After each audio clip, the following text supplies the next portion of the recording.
J. Crawford, Adam the Bull, Garrett Bush, Tyvis Powell, Jason Lloyd. Plus, ba-da-da-da-da, you're loving him, Mikey McNuggets. And so many big names, it would take me hours to say all of their names. The ultimate Cleveland sports show starts now. Booyah! Hey! Here we are. I want to commend Tyvis on his old school Cavs jacket. Those were fire back Those in are the the day. best colors. Cavs I agree. Uniforms. The black and powder blue is the best. I don't care what. Yeah, those were nice too, but these are my favorites. Yeah, I have sentimental touch. I got to a that. sweatshirt with those colors too. Really nice, really nice. How long has that been in your possession? About 5 years. So you bought it a retro item after? Okay. Because I know somebody that still has the coat from when it was originally issued. Yeah, you know, Starter Jack has always had them retros in there. So that's a nice look. Nice, very nice Mm-hmm. look. Welcome to the program. Joe Flacco is going to join us in the second hour, right? Noon?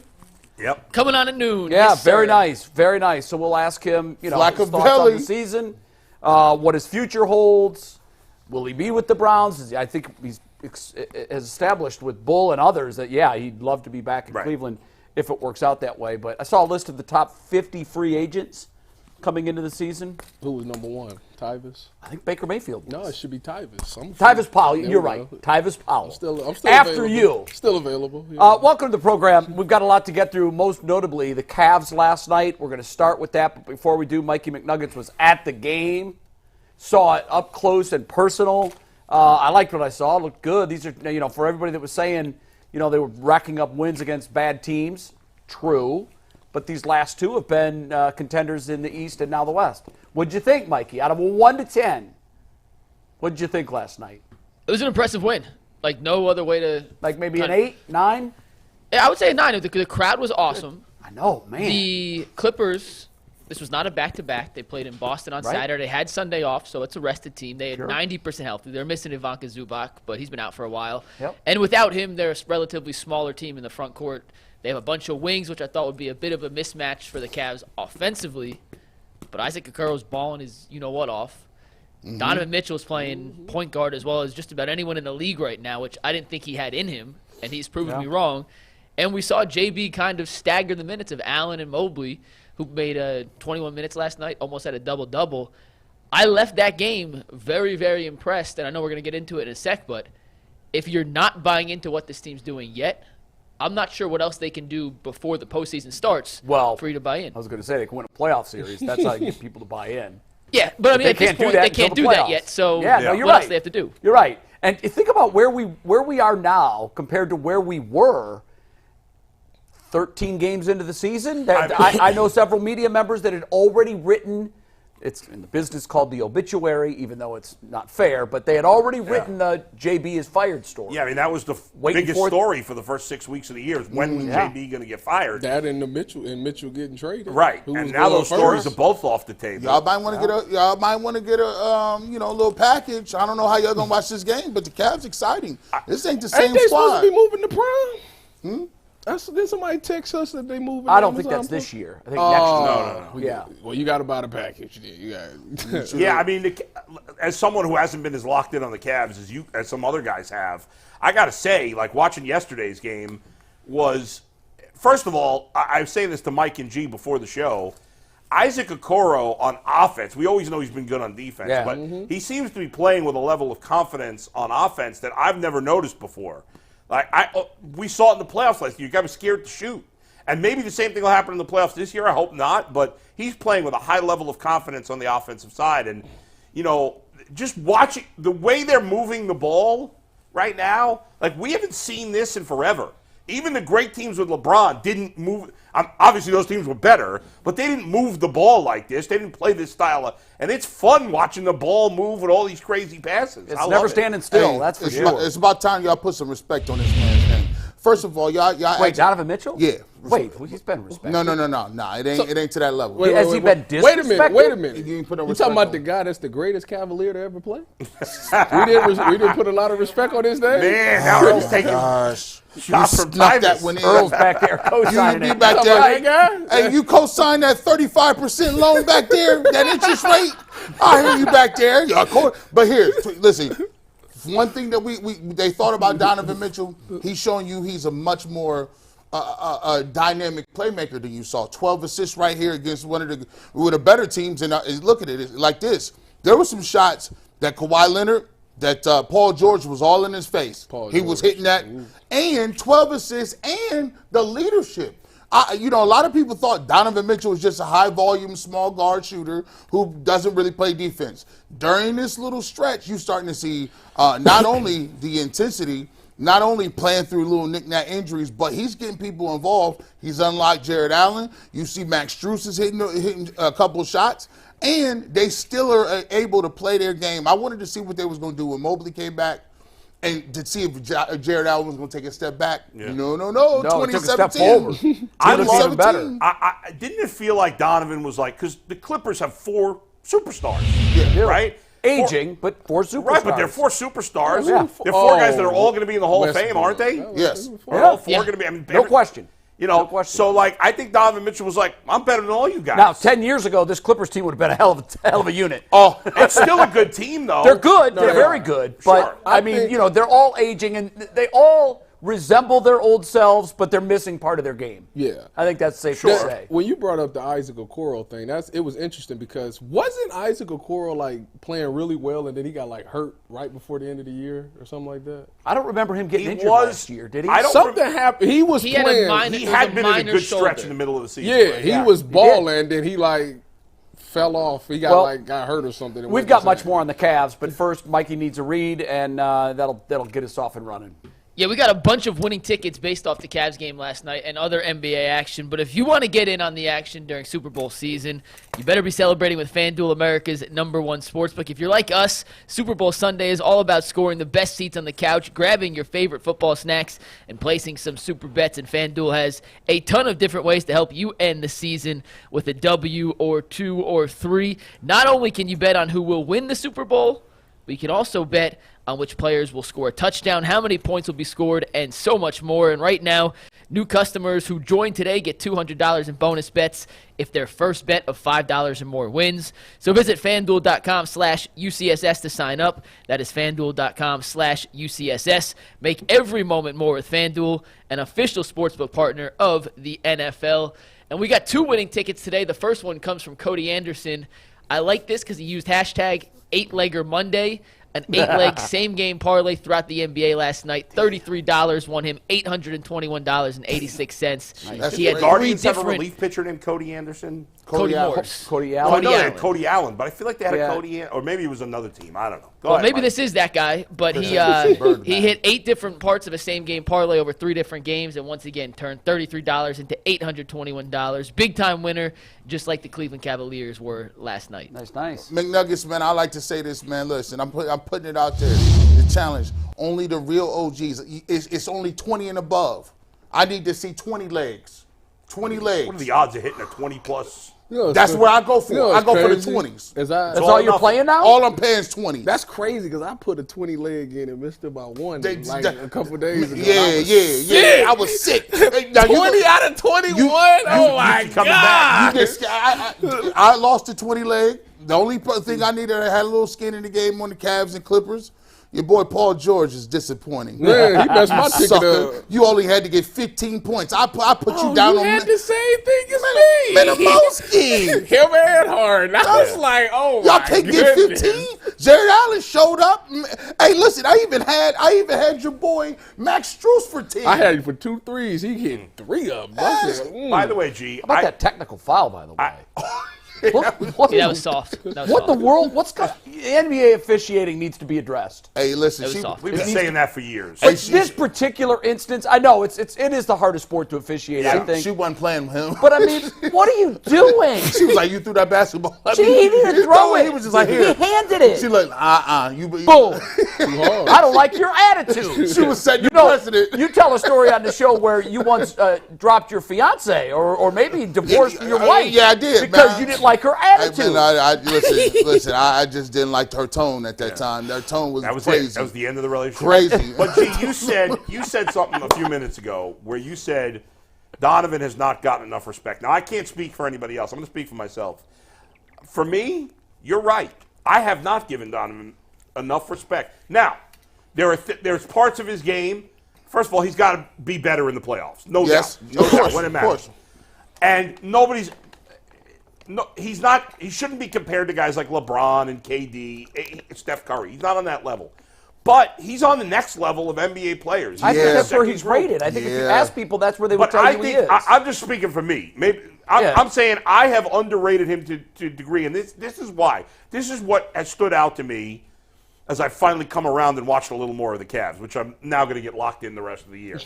But I didn't watch enough early in the season, which is a bad job out of me, but I had made this promise that I wouldn't watch if they did anything. It was stupid, whatever. But what we're noticing, and I'm sure all the fans that are the diehards that have watched more than me have got to be noticing that Donovan in this point guard role, where he's the guy, is making everybody better. Yeah. And there's not that many players that do it. I think the reason, or a big part of the reason that all these other guys are playing well is because Donovan Mitchell believes in them. And he's given them the ball. And he's given them a chance. And he's showing confidence. And if the best player on the team shows confidence in his teammates, well, they're going to be more confident in themselves. How does that change, though, now that Darius is coming back? Well, he's not. When's he coming back? Tomorrow. It was actually tweeted out just a few minutes ago by Shams that Darius Garland's expected to make his return Wednesday night versus the Pistons. We'll talk a little bit more about that tomorrow. One thing on Bull's point with Mitchell, the Cavs are shooting more threes than they have at any point in the JV era. Yep. Mitchell, and last night, I don't have the number. They don't track this stat, but at least a dozen times gets to the paint, draws two defenders, and kicks out to a wide-open shooter. Penetrate And that he always has done that. Yeah. But now that he has the ball kind of more, but it's not sticking in his hands like it had in the past, that's kind of unlocked everyone to make that one extra pass. Mike, here's my fear, because everybody tells me that, no, this team absolutely has to have Garland and Mitchell on the court at the same time. Has to happen. What happens now? Is he going to be less likely to give the ball back because he realizes he may not touch it again on that possession? He got to get off the ball, McNuggets. Garland has to get off the shot a little more. See, that's what I think too. And I don't know if JB has come to that, but we can make a list of takeaways that we've learned because of the injuries recently. And to me, that's one of them. And the other one is, I think we saw it last night. I know he was doing load management because he's just coming back. I love checkerboarding the minutes for Mobley and Allen. I love it. And he came back, and you saw, and we talked about it. Jarrett Allen not only did not decrease in his production, he went out there and got 20 and 17. And Mobley in Rusty missed a lot of chippies and bunnies. And still got a double-double. Still got a double-double. Yeah, I think it was one rebound short, but he did it in 21 minutes. Look, I'll take that. We'll take that. Jason wrote a great column this morning in The Athletic, and he talked about that Mobley's got to shoot threes. It's really that simple. See, I read that, and I disagree with you. Well, you disagree with him, but it's his premise. But I guess you do disagree with me too. If you're co-signing it, yes, because I think he's 100% right. Why do you disagree with this? Because he's got to prove he can make threes first. You can't just say we need threes from this player. Obviously, they need how can he threes from prove him it if he's not shooting it? Well, here's the thing. Yeah. He supposedly went into the lab in the offseason and worked on the three. And before he got hurt, he was shooting threes, and he wasn't making them. But how many threes was he shooting before that? Mike, what's his number of threes on the season? I'll pull it up. He did cut back. Because I think out of necessity. We can listen. We can learn from Isaac Okoro. Isaac Okoro was left alone last year. This year, when they asked him about it, he said, listen, they're leaving me open. Even if I miss or make it, I got to just shoot it with confidence because I got to spread the floor. I got to be a threat. That's what I want to know. So when Mobley's in, Yeah. okay, you don't want him shooting threes.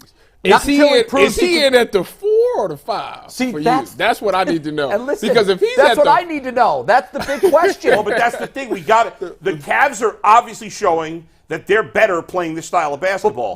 But let me just finish. Okay. If Evan Mobley can hit, he should have the ability to hit threes. The regular season is the time to find out. When else do we find out? I have your numbers here. So, as a rookie, in 2020, Evan Mobley attempted 92 threes in 69 games, so just over 1 3 a game. Yeah.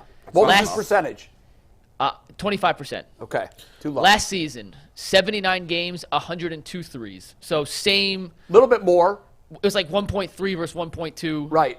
22%. Down. This year, in 22 games, he's only shot 10 threes. Okay, so Yeah. now, It's gone down, and it's 20%. He's but 2 here's for my 10. takeaway from that. I think the Cavs finally realized it's not going to happen. He went down year 1 to year 2 in his three-point shooting But he was percentage. 19 years old. He's 21 now. But here's what I'm saying, But Bull. Jay, the only way you can do it is the only way you can find out is if you do it. That's not true. With shooting, Mike, correct me if I'm wrong. With shooting, obviously things change when you got a hand in your face. But I think they've learned from watching him shoot in practice with nobody in his face, he just isn't going to be that guy. I don't And agree Bull, it's with- like we yeah. say the outfielder should hit more home runs To for be the hon- Guardians. to be honest you with can say that. You need them to hit home runs, but it doesn't mean they're going to because you need Jay, them Sure, to. but JB has said they want him to shoot 3 more. Jay, Well, clearly they're off of that track. You know how you become a better 3-point shooter in the game? Become a better three-point shooter in practice. No, you just can't care. You got to not give a F. So in other words, You it's gotta- all when you all get the mental. ball, just shoot it. I Like, mean, don't Mike, care, just shoot it. You're the shooter of the group. I do think there is something to that. You have to be. All right, well, you have to be I know unencumbered. You have to because fire I it up. listened to Ray But John there are- Rondo say. He said, "There's like Ray Well, John, it's easy for what's Ray up? John Rondo Like, to why are say. you able to shoot more When you're threes?" He said, talking "Well, that's about- because I stopped caring. I just Yeah, shoot but it." you're talking about a 7-footer, and we talked about this on the program a number of weeks ago about why women are more built from a skeletal standpoint to shoot three-pointers. Things are more in line. Men have bigger collarbones. Their shoulders are broad. That gets their arms in funny angles. It's not a given that he's going to become a great shooter. There are a lot of players that have tried with all of their might to become better shooters. We saw Shaq a couple of years. He went from, I don't care about free throw shooting, I'm going to still score 30 a game, to, okay, I see with the Hack-a-Shack, I've got to get better. He never got better, but he worked on it. There are sitters like Brook Lopez who've turned himself into a True. really good three-point shooter. And So there's examples both ways. Yes. So I'm So wondering. that's why you got to try it. 'Cause I'm why wondering. else would Well, you know? the Cavs certainly made it a point of emphasis after his rookie season. They told him, this offseason, you're going to get better at shooting threes. He came back and he got 3 percentage points worse. I think that, listen, to be honest with you, for him, you got to think about a mind of an NBA player. If he can just put on tape that he has the ability to, so say he moves to the 5. For example, let's say he moves to the 5 and him and Donovan is running pick and roll, okay? Right. To have the threat of a guy that can pick and stay at the 3-point I agree. line or roll, that's a lot. I And know then it on top is. of that, if he does stay at the 3-point line, that takes the big out of the paint. Now Donovan can finally go to the cup No, and he don't have to kick it. He can So finish. what you're explaining is a fantasy. Because no, I don't. I'm not saying that in a derogatory way. Let me say it this way: what you're saying is the perfect situation. Yes. Because obviously now he becomes a threat on the outside. That changes the way everybody plays defense against him. But Mike, on the point of him becoming a better shooter, Bull is saying you just got to try. He's got to. Yeah, do what's it. the He's gotta downside do of Shoot it up there. Well, the downside is if you give him a high volume of shots, Yeah. and he's shooting 22%, Yeah. the analytics tell you, Yeah. if you want to go to analytics, that you have to hit a certain threshold of your threes for it to be an advantage for you to keep taking them. I know that, but it's the regular season. You're getting ready for the playoffs. Who cares if you win? If you lose a game because he's working on his three-point shot, who cares? Well, he did it for 2 seasons. He shot enough Jay, he's for a 20 big years guy. old. Mike, He's can only he become a taking great a- shooter based on what you've seen? Say the question again, sorry. Can he become a great three-point shooter or serviceable? I don't I need just- I'm about to say, 25, I just need his 22%. serviceable. He's got to Serviceable, be in the yes. 30s. But here's the thing. For the Cavs to be at their best defensively, Mobley and Allen play together. Offensively, as currently constructed, their best lineups do not include those two. That's now, why you got to At find the same out. time. At the same time. The I agree with to that. Jason's point in the article, Yeah. and I agree with the premise of it, I do too. But can it happen? but it's more of the threat. We doesn't have don't to- it know doesn't if have it to can make- happen. But Mike, They've shoot never more. given it a try. For him to be a threat, he's got to be a threat. Can I- He's got to make G. him. Bush, what's up? Can I give you a list of big men? See, first of all, the phenomenon with the big men has not taken hold until a couple of years ago, That's true. right? So let's just keep it real. I can give you a list of names of people that were not good shooters, but became Embiid. Joel Embiid. Better shooters. Joel Embiid was not a shooter. He was not no shooter. No, I know he wasn't. Patrick Ewing. Patrick Ewing, all He was mid-range, all- all yeah, mid-range Yep. game. 5-foot jumpers, 7-foot jumpers, Kelly sky hooks. Brooke Lopez, Kelly Olynyk was not jumpers. The Morris twins was not jump shooters. Karl Towns did not start shooting threes till a couple years ago. Lauri Markkanen was not that great of a shooter until he got here and started shooting. Channing Frye. You look at Rasheed Wallace in his game. Antoine Walker. Kevin Love was not shooting threes like that. Now he only shoots Now threes. listen, to be fair, like guys like Jokic and Embiid, Joker. they were shooting low 30%, but they were getting 3-4 shots a game. Of course he's not shooting well. He's taking 1 3-pointer a game. You're not going to get any rhythm. He should. It seems obvious to me. So if he starts shooting 5 a game, he'll be up near 30%, I you would. think? I hopefully, and if he doesn't, then well, but you got to give it a chance. We've never tried that. Antoine Jameson. He's never never used to been a shoot volume threes. three-point shooter. I'll give you that. Yeah, But exactly. I think So- the reason for that is he's not a shooter. Well, we don't know that because he hasn't had the opportunity to. He's He not a hasn't so shooter far. yet. We've seen that to this point of his career, 2.5 Yeah. seasons. He's not been a been shooter. able to hit a consistent jump shot, but he's also 21 years old. To say Absolutely. he'll never be a shooter Mike, is way how too do early you- to write him off. Sorry to cut you off, Mike. How do you know if a guy can't be a consistent shooter if he's not given the opportunity or he hasn't done it? Maybe he needs more confidence. I don't know. When they drafted him, the Cavs thought he could be a three-point shooter, but now he's averaged 1.2 three-pointers per attempts per year, and we're going to give up on him at 20? That's crazy. You're not giving up on him as a player. You just as a three-point shooter. Why? We don't know enough. We haven't seen enough. What Bull is saying is you have to be intentional about what you do. Yes, exactly. You have to have a game plan that's be purposeful and say, okay, you're not a good shooter now, but here's what we want. Let's show you on film where you didn't take this three-point shot and you hesitated. That's what Now I let's say. be You intentional gotta and just say, fire that thing. let that go. See, shooting threes is almost like the running game.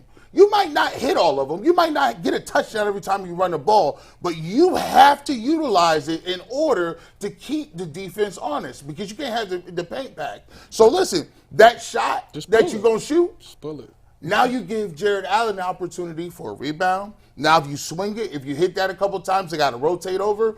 You have to have a game plan that says, we want you to take that. And if you don't say that, you really don't know if he's going to develop into that. Hey, Ty, real quick, perfect example of that, G. In Brooke Lopez's first 8 seasons in the NBA, first 8 seasons, he took 31 threes, shot 0.97%, so less than 10%. First 8 seasons, 31 total threes. It's crazy. He goes his last season in Brooklyn. They added Kevin Garnett. That was the year with not Kevin Garnett. Sorry, No. but that was in 2016, 2017.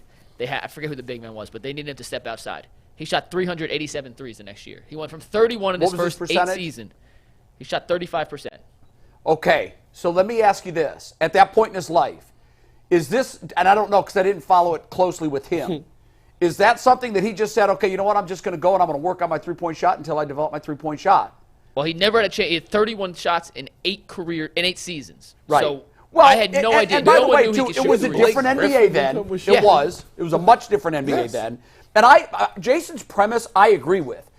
What a wonderful world it would be if this guy could make three-pointers. But are we going to let Austin Hedges steal bases? How do we know he can't steal bases? Well, I mean, look at him. We don't think he can steal bases. Is he suddenly going to become fast? Okay, so Are you really comparing Austin Hedges' ability to steal and Evan Mobley? I'm using Evan a Mobley's player. 20 years I'm using old, a Jay. player who Yeah. has a skill set that we're So- going to try to force him into that hole because who The knows? team Maybe he has- can steal but bases. the team has said they think he's capable So let of me it. ask- I know they have. Why wouldn't you give him the opportunity? Wait, He's never done it. Jay, Has the same team told him back off on the threes? Jay, are No, you? I don't think so. I don't know that either. Mike, I just why need is he to not know- shooting anymore? I need to know how many threes are you comfortable with him taking a game? Not one a game. Not even one. Because that was basically where he was when he was 22%. So Evan Mobley should not even go to the right, three-point line. Here's what I want. If Evan Mobley can prove that he can hit three-pointers, and my guess is How can he prove Look, it without it's not in a So, game? Bull, do you think they've seen him shoot in practice? Sure. Okay, so we haven't. We don't know. And they want him to shoot threes. Jason said it in the article. Listen, that, I want him to make threes. I don't want him to shoot threes. I want him to make threes. But Jay, you're talking So- in circles here. You said I am not, said Bull. they've seen him in practice. Yes, I and they- said they want him to shoot, and you're saying he shouldn't shoot. Bull. So They have possibly, perhaps, we don't know this. Yeah. I don't know that they've been asked this. Somebody needs to ask JB. he just said it in Let- in let me- Jason's article. Why is he shooting less threes now? I don't know. Let me give you this. I don't either. This is something y'all will perfectly understand. Yeah. Let's go to baseball. All the time in baseball, there are pitchers, right? And you might be a two-pitch guy. You might be three pitches. How often do they tell you, you know what, we think you could throw a splitter. We think you could throw a curveball. We think you could throw a slider. So they go in the lab and they work on those pitches, right? Now, sometimes those pitches are, unless you consistently work on them and you throw them in bullpen sessions, you eventually have to throw those in the game. That's right. Are you going to Sure. hang one of them? Sure. But you're working on stuff. Another thing, velocity. Nowadays, people believe you can teach velocity. I watch these videos. Yeah. These guys come in and get a guy. He said, this guy is strong. He has a nice base, lower body. This guy should You've be- always been able to increase velocity. That's not. But that's it's about training though, right? It's about how you if your mechanics are good and they're like, listen, we can tweak this, and he has the raw talent. We believe that he can throw 3 to 4 more miles But out G, of practice. there is one difference. In Okay. baseball, if you have 2 A+ pitches, no one's going to touch you. They're fine with that. If you have a B+ pitch and your secondary pitch is a C+ pitch, you damn well better get a third and fourth pitch. and so You're going to need to. But in Allen's case, or excuse me, in Mobley's case, he has some A+ skill sets to him. he has an A+ skill set as far as defense. We know he has a potential to be a great defender. And maybe that's what he is. But here's the thing: if you're in the NBA, in this NBA, and you are a big, you are a forward, you have to be able to stretch the floor. There's no more sense in the regular power fours. You got to stretch the floor. So if you're a defender, he has to. That's he got to I'm get a gonna new tell you pitch. right now, if he go to Golden State, he'd become a really good shooter. I Let don't me know read what you it two- is, let but me they read you make two- him They're a really coaching good him. shooter Let over me there. read this from Jason's It'd be nice article. if they could. This from Jason's article this morning. All right. He said the Cavs want nothing more than for Mobley to become a viable three-point Of threat. course. It is the single biggest factor that could unlock levels this roster hasn't yet reached. Totally agree. Now let me read you quotes later in the article from JB. Quote, if Evan is open behind the three-point line, we've talked to him. He's got to take those shots. He has the ability to make those shots, but it's difficult in the game if you're only going to shoot one a game or one every 2 weeks. He's flat out saying, shoot the ball more, Evan. That's what he's saying. Let me in ask that Mike a quote. question. Mike, what? Obviously, the player's psyche factors into that. He clearly doesn't have gotta not confidence give in the it shot, or he would let it rip more often. Yeah, I mean, So shooting's- what is the because the premise is like, yeah, I want a Maserati. The Cavs say they want nothing more than for Evan Mobley to become a shooter. If you're the Guardians, you want nothing more than your outfielders to each hit 30 home runs. Like, of course. That's not the same thing, Well, Jay. you know what you want. He's saying that he's capable. Now I'm going to go to that. Yeah. Now to the point where apparently he has a green light to do this. So jump into his mind as a shooter. Why isn't he doing it?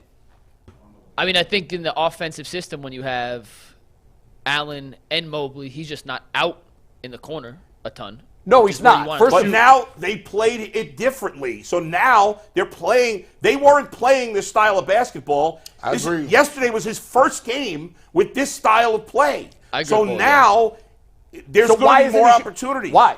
But what do you mean why? It's only I, been one I think game. we'll start to see him shoot some more. No, he has said in the past he's got to start shooting those shots when he's open. He's had, and I've seen it. He's had instances where he's been open on the wing with the ball in his hand. I think And you what know you're what I'm saying, Jay- saying when I'm watching it? Don't do it. I think what you're getting at is confidence. I mean, look That's at that's Isaac exactly Okoro where I'm going. is And the a only way he's going to perfect build his example of confidence this. is by making shots. So And back to- he got on the to other give it. side, if he starts letting them fly, and he continues to be what he's been, his confidence is going to erode because he's not making those shots. He becomes less likely to shoot those shots if he shoot or shoot.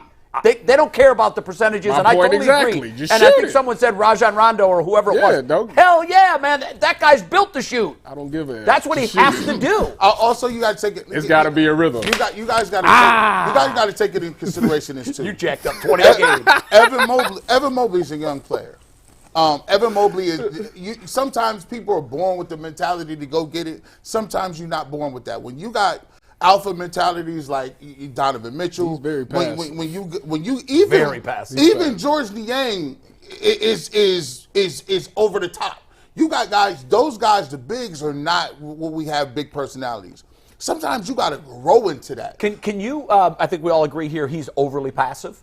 Can you change that, Mike? Can you change your level of aggression? Yes. On the court, you can. Yeah. If it's not in you naturally, yeah. how do you do that? How do you choice. become a dog? It's a choice. So you just say, "I'm going to be a That's dog right. now." Yes. Even if that's not your personality. Because I've been told, I've been told, and you've said this before. Hey, man, if a guy's not a leader, he's not a leader. You can't knock him for that. There are levels to it. Listen, but yeah, you can change. Okay, of course there are levels to it. Toughness is a choice. No, I'm comparing that. Like, I don't care what nobody we've said in the past, like, come on, Miles, lead. And guys would say, no, it's not like there's a leadership toughness switch and being a under dog your is a armpit. choice. I'm telling you right now, because a lot of people grow up and they're not naturally tough. Right. But if you tell yourself, you know what, today I'm gonna be the baddest become MF tough. out there, and I don't care what nobody say.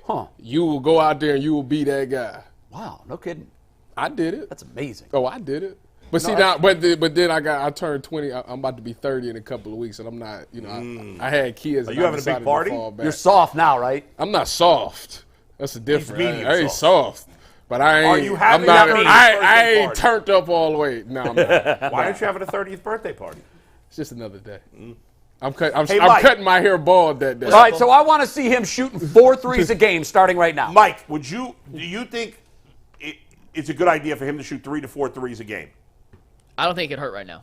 Then do it. I Let it see fly. No Because downside. if to it- And we'll right find out what he's got. If it doesn't work, okay, you're in no different position than you are now. If it does work, wow, this team maybe can reach a whole new level. I think to go to the championship, I do believe that if he does become the shooter they need him to be, I think they're a threat to win a championship. So then you got to do it. However, I also I'm just of the mindset I'm a little different than you guys in that you say no, you can just tell yourself no, I'm tough now, and then you're tough. Or no, I'm a 3-point shooter now. Try it. And now you're a 3-point shooter. Try it. It isn't really different from a guy in baseball saying, oh, now I'm a home run hitter.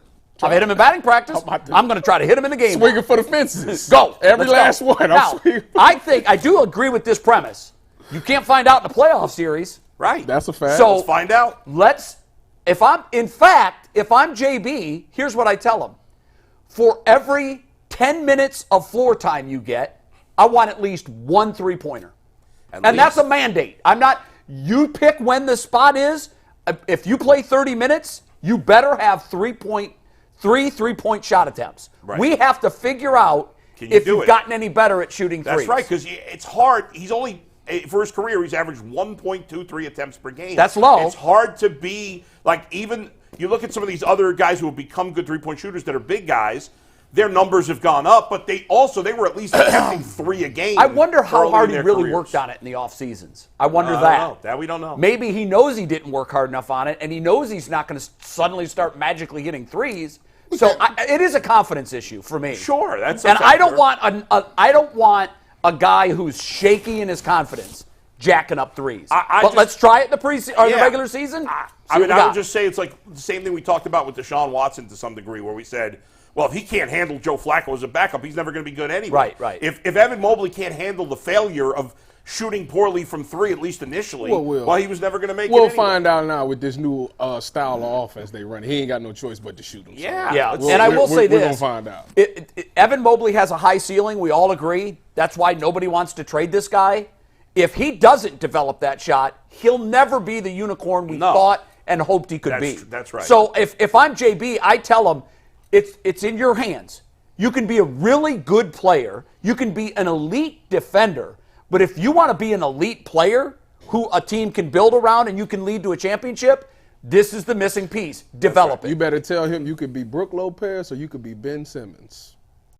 Hey, let's be clear. And I'll be like, you know what? I'm shooting it. Listen, first of all, we're not going to do that. He is not Ben Simmons. No. And by all intents and purposes, he does work By the way, hard. has anybody gone off a... Ben, Kyrie was yelling at Ben last year to shoot in the middle of a game. Shoot it, Ben! He's not Ben Simmons. Has anybody gone off a cliff faster than Ben Simmons? Like, No. the guy was an all-star. He almost had a triple-double last night, Bull. In his first But he hasn't So really he's done it. He's dangling barely over the played. edge. Yeah, no, But he's think been about, terrible. I know right now it's hard to have confidence in Evan Mobley shooting threes, and that's why he probably doesn't have a lot of confidence. But in theory, if he could shoot 3.5 threes a game and even make 31%, what a difference that could make Sure. for this team. But he does have to be in the 30s, I think. Or you Yeah, just- yeah, you just- of Yeah, it has to course. be in the 30s. Yeah. And he hasn't been near the 30s yet. No, he So, has not. and what if he does start jacking up threes and he's 20%? We Then see what? still got to shoot him. Well, then you learn you can't play him Well, together in the playoffs. And the reason you can't do it, you may know the equation. It was explained to me once about the percent where you have to be. Like 3-point shooters, obviously the game's now a 3-point shooting contest because guys can make them. But in the past, before guys could make them at this clip, it was analytically, you put yourself at a disadvantage when you did it. I think it was around 33%, if I'm not mistaken, was the base number for where you want to be, because obviously it's 3 points versus 2 points, and a three-pointer is a third more than 2. So when you start shooting below the 30%, you're putting yourself at a statistical disadvantage. No, It kind of three-pointers, depends on the 50% player, more though. than- Yeah. It's a make or miss league. No, it goes up. It goes like 2 points and 3 points. The difference between 2 and 3, it's 67%. A 2 right. is 67%. Yeah. Go ahead. All right, let's move on to our next topic. Talk a little wide receiver options for the Cleveland Browns. We'll play a game, pass out the whiteboards while I do a game time read. Because if you've ever had a difficult time or a frustrating experience buying tickets, I can guarantee you weren't using Game Time. Game Time has the killer last-minute deals, all-in prices, views from your seat, and their best price guarantee takes the guesswork out of buying tickets. You can see the view from your seat before you buy, so you know exactly what to expect when you arrive, and you can buy tickets in seconds with just 2 taps on the Game Time app. So make sure you download the Game Time app, create an account, and use promo code LOCKEDON for $20 off your first purchase. The Cavs at home again on Wednesday. If you want last-minute deals, make sure you use Game Time to see Darius Garland and his return. Download the Game Time app. Use promo code LOCKEDON for $20 off. Last-minute tickets, lowest prices, guaranteed. All right, guys, so we're going to play a little dating game, actually, here. Okay. We're going to do the Browns free agent wide receiver dating game, and it starts by you guys writing down on your board the number one option in your mind of all the potential free agents, not Terrell Owens, Tyvus, erase that. Let's be serious here, guys. Who you would want the Browns to pair with Amari Cooper and free agent. Now, these could be guys who you think get tagged. For this, we're putting everyone. So write a name on your board and then put it face down. We'll revisit it in a sec after we play My this name game. is in. Is everyone locked in their name? Jay's locked in. G's locked in. Tyvus. Is it possible we all have a different name? Yes. There is. I know who Tyvus is saying, and I know it's not who you said, so I can assure you we're not unanimous. You don't know who I said. Well, I know it's not who Tyvus said because Tyvus Okay. is off. Tyvus Okay. is wrong. Oh, okay. Tyvus And here's got, how like, it's going to work. So now you guys have those boards face down. Well, you can put it on the table. I'm going to give you guys a list of contestants and some characteristics about each contestant. And you're going to see at the end if the contestant you would want the Browns to pair up with Amari Cooper is the contestant you wrote on your board beforehand. Are you guys ready? Mike, Proceed. how many times during this process will I say to you, we need better context? At least 12. At least 12. Steve, hit the music. And let's start dating. This is Contestant like the number dating 1. show. The dating game. I searched long and hard on Universal to find dating music. Steve, 6'4". contestant 1. Oh, I know who that This is. receiver is 6'4" and runs a 4.52 40-yard dash. He finished top 15 in the NFL this year in both I know who that receptions is. and yards. He has a 36-inch vertical jump. And he's coming off the best statistical season of his career. Did he? Guys, really? this is contestant number 1. Can we say who it is? No, Oh, okay. you can take a guess. I won't confirm, but you can take a guess. It's Michael Pittman. Maybe, maybe not. You'll find you out thinking? soon. Are you guys ready for That's contestant what I number 2? thought. No, it definitively is Michael Pittman. Could be. Maybe he's not. Contestant number 2, Steve, you ready? Let's go. This wide receiver is a Super Bowl and I champion. know who You know who that is. Yeah. He's a 2-time second-team All-Pro, a 5-time Pro Bowler, he's a first-round pick. Well, we know who that is. Could be interesting. Could be a nice little choice. Steve, let's go number 3. This player is a 2-time first-team All-Pro, 3-time Pro Bowler. He's led the NFL in receptions twice, and he won a national championship in college. I think I know who that is. Okay, how many are there? 7. Oh, 7. 7. Wow. A lot of options. Steve, contestant number 4. This player ran a 4.27 40-yard dash. He was the first receiver drafted in his draft class. He has a career-long touchdown of 83 yards, and in his career against the Browns has nearly 300 receiving yards and a touchdown. Contestant number 5, Steve, was a top 10 draft pick. Led the NFL in yards per reception once. He won a national championship in college. He played with Deshaun Watson. Yeah. Contestant number 6 has at least 5 receiving touchdowns in every season of his career. Has 3 touchdowns in 7 career playoff games. Who also won a national championship in college. Is a big play threat. A 50-yard or longer touchdown in every season of his career. And last but not least, Steve, contestant number 7. Oh, I know who that is. A second-team All-Pro one time. He was a first-round draft pick, won 2 national championships, and ran a 4.43 40-yard dash. So we're supposed to say which of those would best fit into the Browns? Based off their characteristics. Okay. I would say there's almost nothing in those characteristics that would help me make a decision. I know my. Well, no, there could be To like. me, in my opinion. What about if the guy if it's Mike Evans and he's been around for 10 seasons? Well, Yeah, I'm just saying, was, like- I think he was contestant number 3. somebody getting a Pro Bowl 6 years ago, that's who cares? Number 4. Right. No, let me see number 4. So he needs more Titus context. wants to see contestant number 4. It's either 4 or 5. Let's see contestant number 4, please. He ain't number 4. That ain't Hold 4. on. No, wait a minute. It's either 4 or 5. This That's is my contestant right number there. 4, Ty. That's my answer. All right. And let me. That's we my do- answer. Can we do rapid 5 and 6 real quick? Steve, yeah, let's say contestant number 5, please. No, 6, please. And contestant number 6. Is that Mike? I think we should be able. I think we should be able to ask the contestants questions, Sure. just like the dating game. I'll try to answer to the best of my ability. Contestant I Okay, cannot number promise. contestant number 1. Okay, Steve, take contestant See, number now 1. all of this is being done under the assumption that they're not going to get tagged, Yes, and some of these are going to get tagged. potentially. You Yeah. can't At least, see. I think at least one. No, contestant number 4 will not. No, I don't think he will either. I want to ask contestant number 1. Yes, sir. What kind of offense are you most comfortable in? I grew up on the West Coast, so maybe a West Coast offense. Very good. That's a good answer. Great Great answers. Yeah. Any other questions? You get 1 question per contestant. No, contestant number 6. Was your 40 time about just under 4.6? I believe that's accurate. Yes, Okay. sir. Contestant number 5. What is your injury history? I plead the 5th. I know you do because I know who it is. Funny you take the 5th and you're contestant number 5. Contestant number 4. Yeah, you're way too injured. I don't want this guy. Contestant number 4. Were you excited when the Ravens lost this weekend? To be honest, I went to Hollywood and threw a party. Hey, I see what you did there. All right, so, All right, so contestant Jay, who would you pick? I want contestant number 1. So he took contestant number 1. Steve, our first reveal. Jay, hold your board up. And Jay nailed it. It is Michael Pittman. Yeah. Jay, Michael congratulations. Pittman. G. MPJ, Bush. not DPJ. MPJ. G. Bush, which contestant did you like the best? Of course. You already know what I said, man. Hollywood. Oh my goodness, he went with contestant number 4. Steve, you could reveal 4 here. Yeah. Real Brown. Yep. I like that he went. Everybody's Tyvus got a also- different guy. Come on now. Yeah, I think Yeah. everyone Hey. will have a different guy. Come on now. Marquise Brown. now. I like Yeah. that. Come on now. Oh, no. They got the same guy?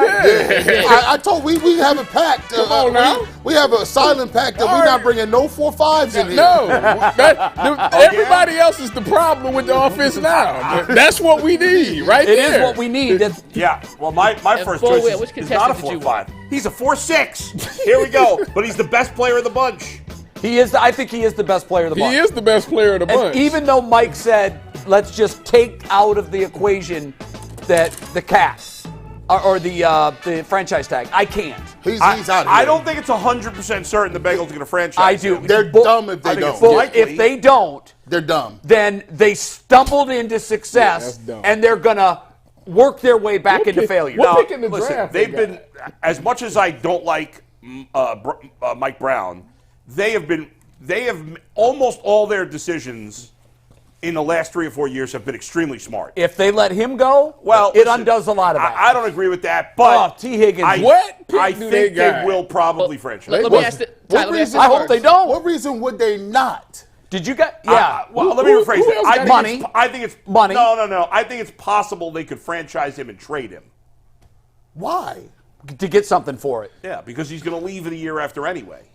well, let me ask you Well, guys no, this you first. can't you All right, go tag ahead, a man. player Twice. 2 years in a row? 2 years, I yes. guess he could. So I mean, that would Yeah. kick the can down the road on that. I'm just saying I don't think Did it's you guys- 100% certain, but Did you guys see the part of the Quincy Avery and Deshaun Watson have it. podcast? Oh, you have it? Yeah, we'll play it for you in 1 second. Where he, We'll want, go where he want through, T. Higgins. and He we'll doesn't go want around- T. Higgins. He wants to marry T. If that's the case, tell him to cut his salary a little bit. Well, that's why he's got to redo his salary. This He's is gotta redo his Deshaun contract. Watson with Quincy Avery on their podcast, QB Okay. Unplugged, talking about T. Higgins. All right. can't He's hear at, he's at a loss of words. Oh, Steve what's wants to up turn with us, sound man? down. I know you was down the road with family ties. You know, Avery afraid to. Saying that check. you don't get the ball. We want to pass the ball. You know what I'm saying? So like, that's what we're gonna do. We're gonna pass it a lot. You know what I'm saying? To Chubb and 70%. Ford. He ain't got to leave the state. He ain't got to leave the state. And we're gonna take good care Might of you. be The 80-20 Cleveland like fans Brown. gonna love you. They gonna love you to death. And we got the Clemson ties. We didn't get to play with each other, but this is our opportunity. So like, man, come on over to the land, man. We get lit over here. I'm telling you. You said you already know what's up. First of all, Quincy Avery didn't shut up the whole interview. Number two, G and J were talking as if nobody could hear them while we were trying Oh to no, we weren't open, were we? I don't weren't think our open. mics were open. You guys are always open. Oh, you're always open. Why are you keeping our mics open during a soundbite? You got to talk to Director Steve on Yeah, that. we should always be closed during the soundbite. Let me explain what we was talking about. We was laughing. We laughed yesterday because he said he's going to throw the ball a lot. I said Yeah. 70-30 is a lot. I said it might be 80-20 like lean ground beef. We don't have an audio guy. It's Steve trying to click buttons and do stuff. And All right, I'll let him off the hook for that. Because he's a good enough director to Mike know is that unfair. obviously the talent's Mike should die. Bull, real quick, let me go around the horn, though. Okay. And we'll Yeah. start with you, Jay. We'll end with Bull because Higgins will do a bigger talking off point. You chose Michael Pittman I did. over everyone else. Why Pittman over guys like Higgins, Evans, Ridley, Thomas, those guys? Again, I couldn't play along with your pretend exercise. I work in abstract. I work in reality. I in my real world. And look, I hope Cincinnati doesn't franchise him. If they don't, I think Cleveland has a. I think they would be the team to get him, because you just heard their quarterback, who we've already decided we're going to give the keys to the castle. Who do you want? What do you want? And if you paid attention, and maybe you couldn't hear it because G and I were running our yaps. Yeah. But one of the things that stood out to me about that is, well, we're going to throw the ball. Oh, a lot. We're going to throw it a lot. So that explains a lot of the things that have happened recently. AVP out. Ken Dorsey, throw-heavy coordinator, in.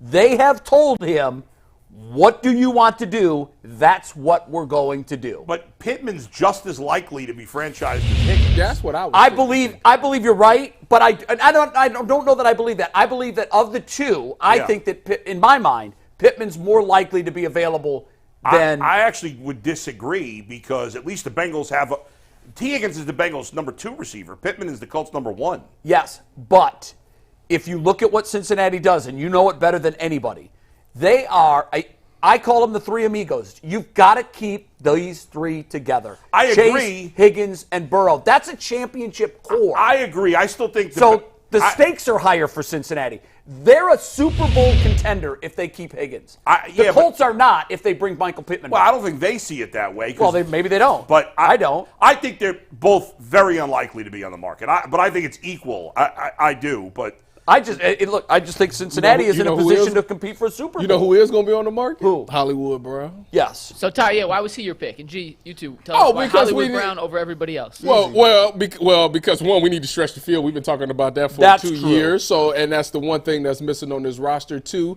If a quarterback says we're gonna throw the ball a bunch of times, Deshaun Watson wants to throw the deep ball. We know Amari Cooper's really good, but you know that he's getting up there in age. You know, you need a guy a deep threat that somebody is like, oh my God, it's Hollywood Brown I'm checking. Let me back up. That creates so much space for everybody else to eat. And Deshaun Watson is one of the best deep ball throwers in the NFL. Let him throw the deep ball to a guy that can get the ball. That he can get down there and make some plays. He just said it so eloquently, and I'm just piggyback that and just throw some more on the top of it. It's Operation Stockpile. I want DeAndre Hopkins, too, on top of that. I want Signed a both of 2-year them. deal? I think he did. I think he did too. By the way, you know what the best thing about Marquise Brown is? He and I share a birthday. Well, then we got to get him. Gotta get Like, you got to He get would- this guy in. if I we want took- him and Ridley. If we Shoot. took Pittman and Higgins out of it as the two guys likely to be franchise tagged, Marquise Brown would be my top choice. What are the red flags with Marquise Brown? He get hurt. You heard? Over Calvin How Ridley. many times has he missed? I'm about to for say, me- it's either Ridley or Brown for me. No, listen. I would. I want both. I want both too. He wants What are you everything. talking about? I want both too. I want both. Like, listen, figure it out. Because like, at the end of the day, Amari Cooper's getting older. Ridley is what, 28, 29? 28? Yeah. I Something think like he's that. really close, but maybe a little younger. So they than got Cooper. that. They got that Alabama connection right there. Sure. Go ahead, let them roll tide for a year together. Right. And after this year, Calvin really can be a legit number one wide receiver. I need all Amari of Cooper them. will probably be done, and you already have your transition. But I still want Hollywood Brown I for the need reason all- you can stretch the Don't field. don't sell me. I'm gonna lose it. Don't sell me on you throwing the ball. You saying all this? I'm gonna throw the ball. We got all these dudes. No, we don't. You can't throw the ball with David Bell.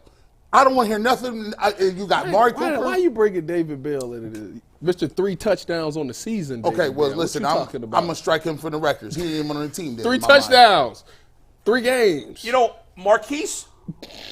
Marquise Brown, guys, has not missed as many games as I thought.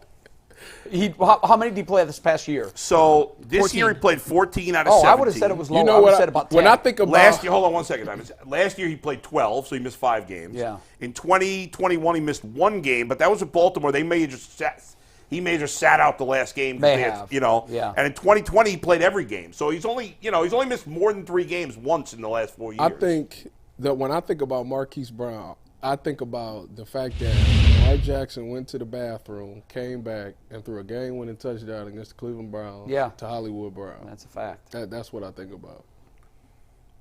You didn't just go to the bathroom. Yeah. You made a mess. I'm surprised no one picked Mike Evans. In a perfect world. I like Mike Evans, but I'm worried about the age. He ain't man. leaving. I'm worried about the The age. only person and he had some drops this year that were he uncharacteristic. He drops did for last him. year with Tom Brady too. With Brady and with Baker this year. He dropped some passes. And if you sign in Baker Mayfield, why would you not have a receiver to throw the ball to? Like, yeah, they've got to keep their trio together. To be honest with you, out of everybody on that list, if injury wasn't a factor, I'd take Mike Williams. Big play, Mike. Yeah. You could throw it up there. Yeah, Mike Williams. his hurt. injury history. That's why I is said, really if I always just, hurt. what did I He start it been off hurt- by he been- saying? he What been did I- hurt since middle school. If injury wasn't a thing, I would take Mike Williams over That all man of be them. hurt every week. He do. Yeah, he do. This Mike- might be the year he stay healthy, though. What about Mike Thomas? Tyvis, your former teammate. Michael Thomas. Listen, Mike ain't been healthy By the either. If Mike can stay healthy, yeah, that'd be nice. Mike but, Williams also hasn't missed as many games as I thought. Yeah, really? Now last year he missed basically the I'm whole about to say, season. Mr. Ho, did he tear ACL or something? Besides last year, in 2022 he missed 4 games. That's a third of or fourth of the season. 2021 he missed 1. 2020 he missed 1, and 2019 he missed 1. So I think what's in our mind is most recent. this year. Yeah. And yeah, I mean he's missed I'd take Mike Williams. He's missed players 18 usually games don't the get last 2 healthier years. when they get older. I'm not about to. I'm not going to take a receiver. And by the way, Mike Williams is older than you think. I'm shocked by this. 31.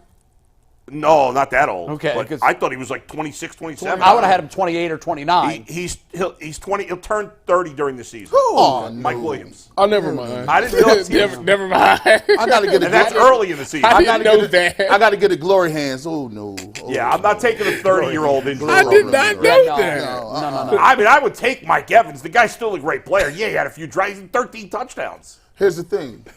I'm tired of seeing receivers box out. I bought some. Hey, throw me a back What shoulder. you mean? That man go up and get it. Throw me a back shoulder. That means you can't get no separation. If they got to throw back shoulders to you and everybody all draped over your body, I don't want that. No, I need somebody wide open. I think in the end, guys, realistically, Pittman and Higgins will probably be off the market, and Marquise Brown and Ridley make the most sense. They're both speed receivers. But I would lean with you to take Brown over. Like Creed, over what Ridley. arms wide open? That's what I need. Somebody Touchdown. wide open. Wide open. I think what we could agree on is, in your vein of Operation Stockpile, like it better be 2. I said, Ridley and Brown, I man. said that Andrew Berry saw after the 22 season, we have 2 gaping holes on this roster: middle of the defensive line and wide receiver. Instead of sprinkling magical dust on both, he went Operation Stockpile Part 1 on the D-line, and this year's priority and number 1 objective is to go out and get the wide receivers to make that call. But they're not going to spend big on 2 wide receivers, and they don't need to. See, here's the thing. Why don't they? Here's the thing. They do need to. They need the talent. But What did you see? you know what I think they're going to do? They're going to, instead of the cars on the still used car lot, but they're certified used, certified new, or pre-owned. Pre-owned. They're not going to be in that certified pre-owned market because these guys are very expensive. To be They're honest, going to be in the lower tier sedan market, and they're going to try to do like they did with the defensive line. They didn't. I think Zadarius Smith was a name that we all got excited about falsely. You even pointed out his production had dropped off. I think what they're going to do is bring in 3 guys that we've all heard of, but they're not on the certified pre-owned lot. Yeah, I don't like that. I mean, you may be right. I don't like it. If they sign a guy, again, let's assume that Higgins and Pittman are not on the board. If they sign Ridley or Brown, I'm not expecting them to also sign Mike Evans. That's not realistic. No way are they going to get 3 of these 7. That's what I'm saying. Mike, what's the date on the franchise tag? Is it March 15th? I don't know. No, it's got to be before that because they're going to sign one out of free agent. They're going to draft one in the second round. Well, they're definitely going to draft one in the second round. That makes sense. That's how they're going to draft. However, guys, you cannot miss but on that here's second what round scares me. pick. That pick is late in the second round, which means it's awfully close to the third round, and we know their track record at third round drafting. Who are the other guys on your board, by the way? Say it again? The difference between the second Was and the Will third. Fuller one of the guys on your 8 board? picks. No. The guys on the board were It's still in Pittman, the second. Don't Evans, do that. Michael Don't Thomas, do that. Hold on, Hollywood Brown. guys, can I just hear this? I want to hear the other guys that were on the board that we didn't talk about. Who else was it? I mean, the 7 we made graphics were Pittman, Evans, Michael Thomas, Hollywood Brown, Mike Williams, T. Higgins, Calvin Ridley. Those are the 7. Michael Thomas. Whoa. Buckeye, Are you Buckeye talking about? shot. You talking about national champion Mike? No, I'm talking about he's shot Mike Thomas. He's not shot. He's completely He shot. just hasn't been healthy in 3 or 4 how old years. is he at this point? 29? He's 28. Hey, man, Really? He's younger than Mike Williams. That's About to turn 29. Did he come out a About year to turn early? 9. He did, I think. Yes, he did. That's why he seems older than he Hey, is. Mike Thomas out here, another basketball player. We ain't boxing out here. We're not having you do sit-down routes. Whoa, we need a possession receiver. Mike Thomas, if it touched Mike's hands, Mike catching it.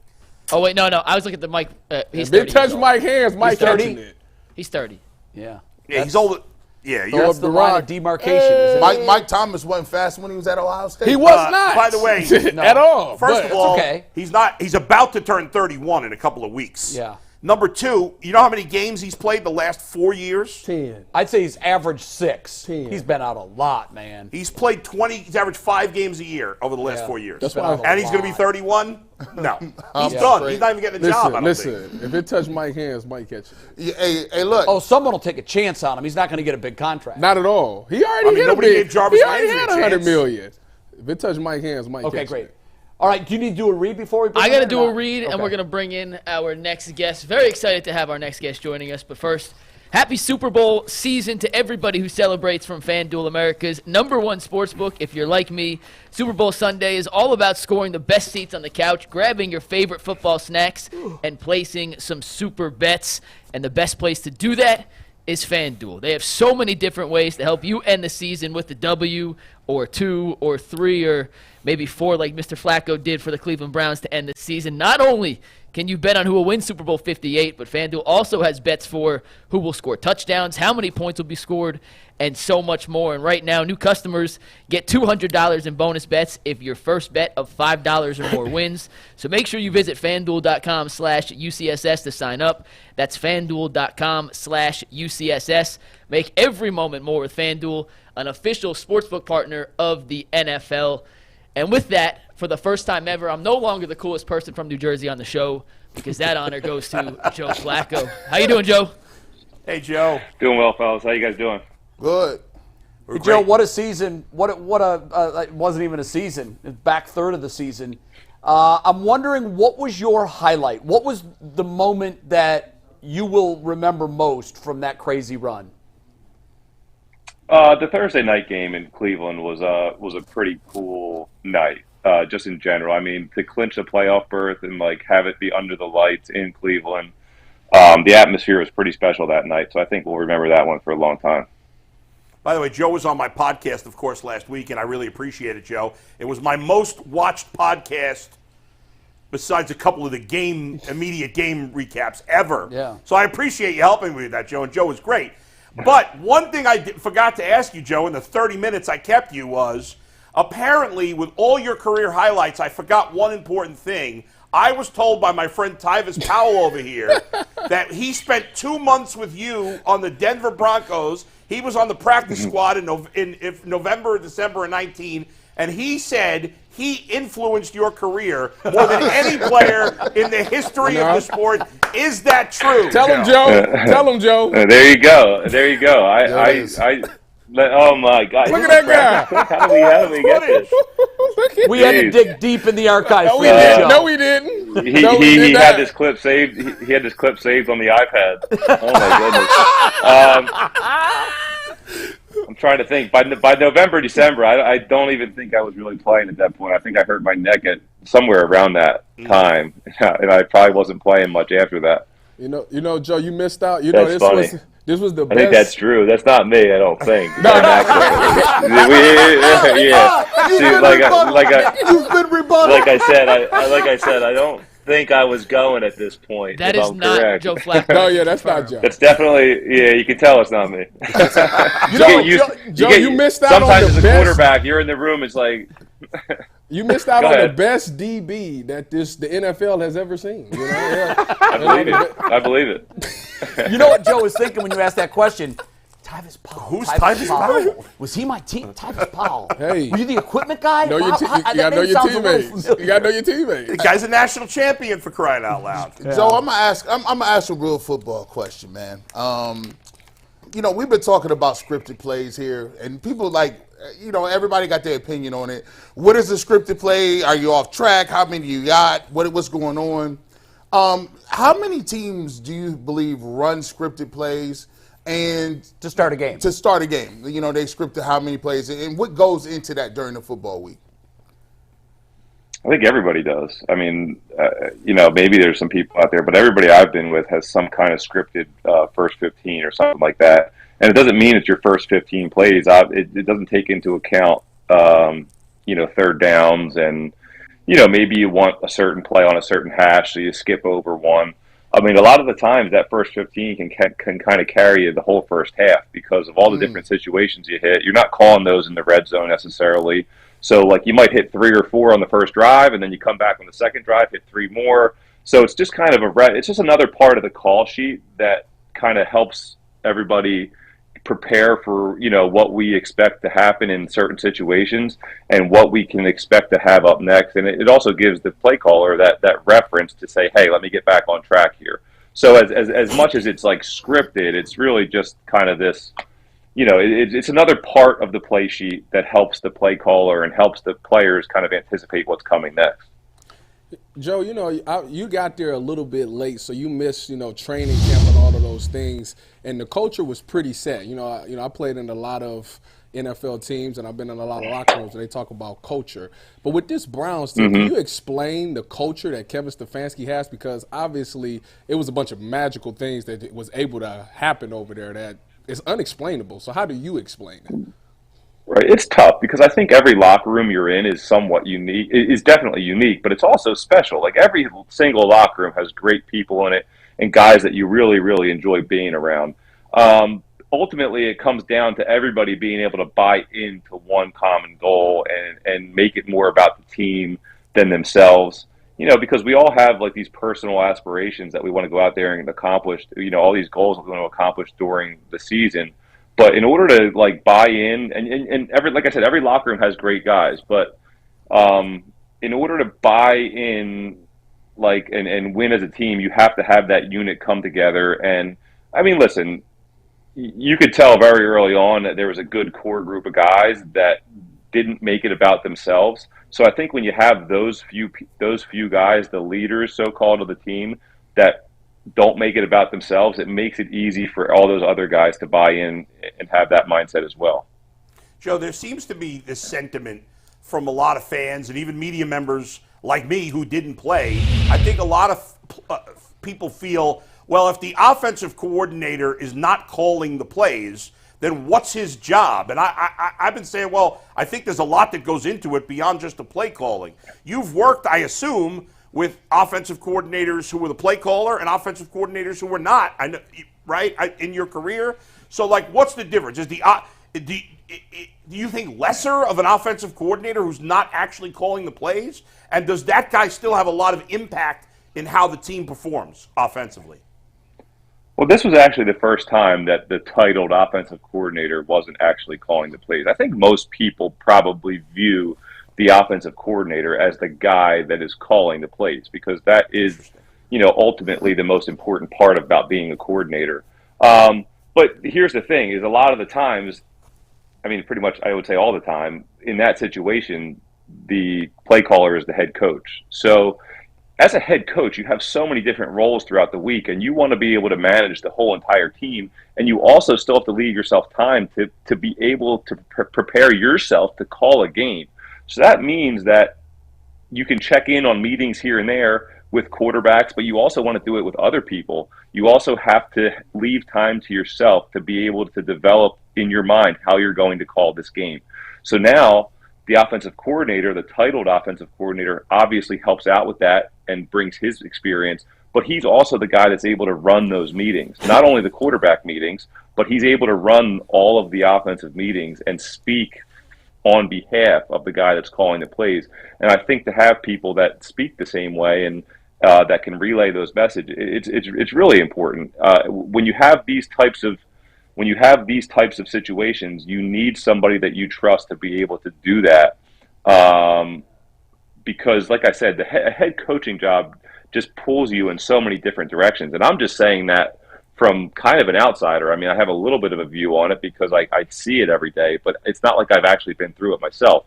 But it's a heavy load to be a head coach and a play caller, whether that's offense or defense, because, you know, listen, it's an important part of the game, and there has to be a plan that goes with that. So to find that time to carve out for yourself is really important. Joe, with that in mind, Ken Dorsey was named recently the offensive coordinator, and there's been a lot of speculation that perhaps that they went that route, that he's been a play caller recently with the Bills for a year and a half of experience. Do you get a sense that with that move that the Browns are going to shift the play calling responsibilities from Kevin to Ken? I mean, I have no idea. As just like you guys talking about it, I wouldn't anticipate that, but I have no idea. Joe, you know, obviously quarterbacks are competitive, right? And we showed your competitive fire through the games that you played at the end of the season. Are you one of the top 32 quarterbacks in the world, and do you still see yourself as a guy that can start? Of course I do. I mean, of course I see myself as that. You know, listen, I've been doing this for a long time, and it's tough to control what other people think of you. You know, so if you don't believe in yourself, then nobody else is going to. Has there been I mean, I guess it's too early, but do you sense going into this offseason, based on how well you performed, that there'll be more interest than there might have been last year? listen, to have expectations going into something like this, where there's so many unknowns, and you don't know.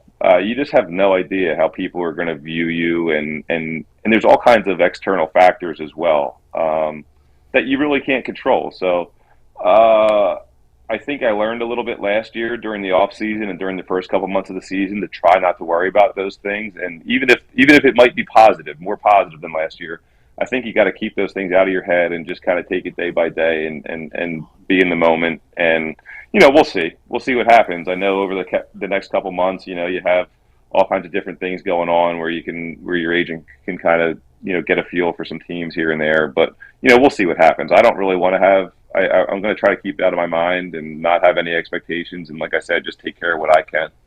Joe, when you came to Cleveland and you got into this Kevin Stefanski offense, you did an amazing job at running play action and putting your back to the defense. And, obviously it's a lot of quarterbacks that are not as comfortable. Why is it that you were so easy, or why did it come so easy for you to be able to run play action, put your back to the defense, and still be able to be comfortable to make plays? I don't think you can overthink those kind of plays. You as a quarterback, you have to look at it as a positive, because it's like a breather play. You literally get to turn your back and turn your brain off for 1 second. It feels like 5 seconds, but when you hear a play action, you're like, okay, here we go. Just turn your back, forget about everything for a second. Get your little pre-snap picture and come up and run your progression. So I think it's one of those types of plays where it's like, oh, here we go. We're just going to call and run. We're just going to call and run it here. And it's one of the plays that you get throughout the 70 plays in a game that, like I said, at least the way I view it is you can kind of, you can take a little bit of a breath and say, okay, there's not much I really have to think about here. I just have to make a good play fake and not try to and try to not be too greedy. A lot of the times in the play action passes, you do get those big chunk plays, but it's underrated how many times defenses are ready for it and checkdowns go for 10 to 12 yards. So I think that's the biggest thing when it comes to those things, is to not be too greedy. Joe, did you watch the NFC Championship game? Are you into the games, or? You know what? I did not. I actually drove down to Baltimore and met some people for dinner that were in town for that game. So I only followed it. I followed it with them on the ESPN app, to be honest with you. Okay. Kind of, So I'm but sure I did not get a chance to watch it, but I got the gist of the game. I'm curious because I'm in the minority in the media. To me, Dan Campbell, this is who Dan Campbell is. He goes for fourth downs. Right. This is who he is. I defended it by saying, if I were a player, I'd want to play for a guy like that who's aggressive. Now, the second one, where at 27-24, maybe he should have kicked that one. I understood certainly why he tried to go for a first down on 24-10. But again, if I were a player, I'd want my coach, because that shows confidence in the offense, shows confidence in the defense, that you could stop him if you don't get it. What do you think, as a former player who's been around? Did he lose his mind, or do you buy what he did? Listen. Players' perspective versus a rational perspective might not always be the same thing. That's fair. Players That's are very true. Players are meant to be in the game and run the situation, and whatever's called, you do it. And maybe you do respect the fact that that's what we've done all year, and that's what we're going to continue to do. But I think when you look at those situations from just a general, from an outsider's view, and the amount of games that I've been a part of, field goals matter so much. I mean, they do. And I get it. I get the urge to want to discount them to a certain extent. And I get that everybody wants to be in the analytics these days, and it says, hey, go for it on fourth down, and your chances of winning increase to this. But here's the thing. That's over, at least the way I understand it, they're taking those statistics over 250 snaps. Well, guess how many snaps you don't get to run? You don't get to run 250 fourth down snaps and play the odds, because you're going to say, hey, we're going to convert 65% of these, and we're not going to convert 35. Well, you get to do 2 of them in a game, So you might be the 2 that don't get it, and the way it sways the game is huge. The other part of it is hey, we're the Cleveland Browns. We just ran the ball on fourth and short 10 straight times, and now all of a sudden we have a play action set up. Or, hey, all the teams that converted 65%, those teams were 12-4 teams, and they converted them versus 3-14 teams. And those are the teams that are the going analytics. Yeah, the analytics side of the game is just, when it comes down to it, it's not like you're sitting at a blackjack table for 3 hours and you truly get to play the odds. You're playing it one play at a time, and it's almost an individual. It becomes more individual at that point. So you have to have a feel for the game and a feel for your team. The amount that in both games, the amount of times the teams went for the fourth down, I was sitting there thinking, man, and they worked out sometimes and they didn't. So obviously there's going to be two different thought processes there, but I'm ultimately take the field goal. I mean, how many times at the end of the half do you kick a field goal and it matters? And it's important, I think, to take the points, especially at this time of the year where those things really seem to come, into the spotlight. Joe, I got to tell you, during this season, I used to call you Flaccavelli because he was like Machiavelli and Tupac, and he was doing your thing. First time Joe's heard that. First Flaccavelli, man. I love it. Yeah, and I just got to say, I'm sitting up here close and watching you right now. Does your wife know that your beard game is that crazy? Like, does she know? Does she really know? Because I've prayed to God. Like, I've asked him, and he just flat out said no. I got beaver fur. It don't even grow in at all. Can you give something to the people that's struggling out there to get a beard game? I mean, do you use clippers too? Like, it looks like you use black guy clippers. Like, that's lined up. You know what I do? Honestly, I hate shaving, so I'm pretty lazy. I have a set of good, hair clippers, cordless hair clippers. I take it down to a 1. I let it grow out to whenever I let it go. Usually when the neck gets a little bit too crazy, that's when I shave again. Funny. There was a point where my wife hated it. It was probably when we were a little younger and we were still making out a lot, and she was like, dude, you're carving me up. You're tearing me up here. But I think at this point she's gotten used to me having, a little bit of something on my face. Crispy. I knew you was a black dude underneath that. Joe, we were calling you and Kevin the NFL's version of the Property Brothers. Man, them boys. Whose game is better? Them boys.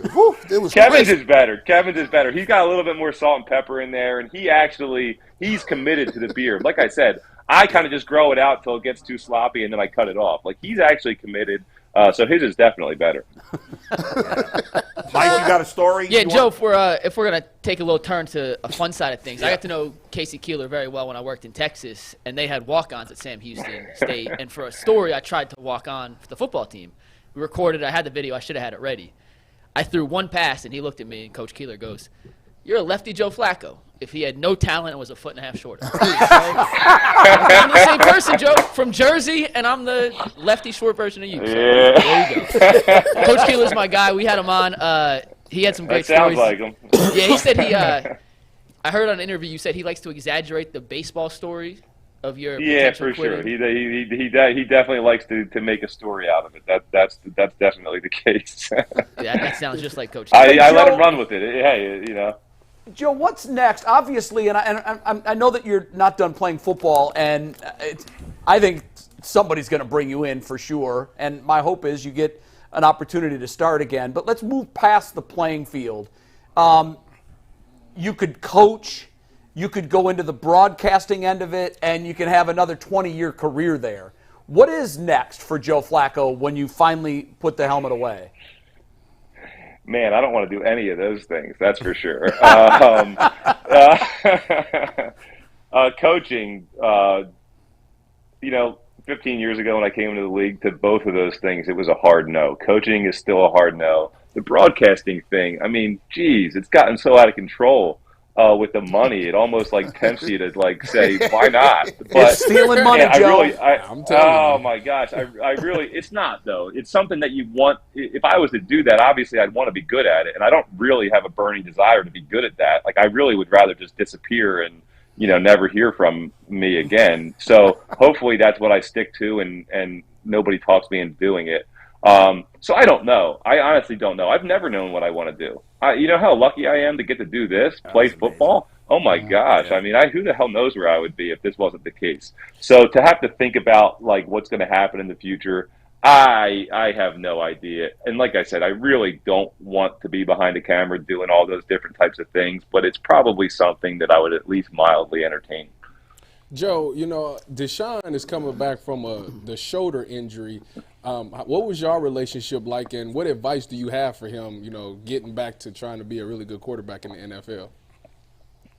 Yeah, listen, I think those types of things, they heal up, and he'll do, and with everything at his disposal, he'll do a great job of getting back in there and making sure he's healthy and ready to roll from day one. I think the biggest thing for him is, he with that injury, it's been a couple years since he's been able to play a full year. So it's just getting back to the point where you got the full confidence going. You always need to kind of confirm to yourself that you're capable of doing what you just did. So for him, it's just being able to settle in and, listen, I don't love to talk for him, but he knows how to do it, and he'll get himself right. Joe, we're hopeful that Nick Chubb, coming off a devastating injury earlier this season, can bounce back and be healthy again next year because, for many of us, he's been our favorite player here. The guy's been an absolute stud. Yeah, I'm sure. Yeah, as an opponent of Nick Chubb, what did you think of him as a player? I think he's unbelievable. I mean, he's so cool to watch. Just like a true running back. I mean, I kind of envision him, 20, 25 years ago, the way the league was, when you could just kind of turn around and hand the ball off to him. I mean, how incredible he is at just watching, the balance, the vision, just the athletic ability, the strength. I mean, there's so many different things about his game. He's really is incredible. He's a really good running back. And I think, in today's game, it's everybody just makes such a big deal about the quarterback, but like the guys that are so fun to watch are the receivers and the running backs. They're just so fun to watch. I mean, I remember turning on like NFL films like Walter Payton highlights or Barry Sanders highlights and Jerry Rice, and that's what football is. I mean, besides the offensive defensive line, it's those guys like just winning one-on-ones and just, Jim Brown, like those things are much more fun to watch. Like that's football. So he kind of brings you back to that. It's a lot of fun to watch a really good running back go. Joe, I'm not going to lie. When you were here with the Ravens and you used to walk in here silently and beat the brakes off of us, we had to deal with you and Roethlisberger, and it wasn't nice. But you come full circle. And now you got a cult in Cleveland. You literally, it's you and Baker Mayfield. Y'all got cults. You can't say nothing about Joe Flacco. No, you can't say anything. How crazy was it to hear them like chanting your name and them being a division rival with the Ravens? How crazy was that? The fans support you. They love you to death. How did that feel, man? I think in those moments you forget about the fact that you were a rival and coming in here as an opponent all those years. I think you can imagine. Obviously, that stuff feels good. I mean, when it feels good to play well and win football games, and when you have that added little thing on top where for some reason people are relating to you and really you can tell that they genuinely enjoy the fact that I was there. It just you can, like I said, you can imagine. When people like you, or you feel like people embrace you, then it makes you feel pretty good, and it makes you want to do right by them. So it was pretty amazing. And like I said, I think you don't really think about the opponent part of it in all those years. You just kind of put yourself in that moment. It's hard to, in those types of situations, it's hard not to be in the moment. It's a little bit surreal, but it's damn cool. Joe, last question. Obviously, I think for all of us, we feel like you should still be a starter in the league.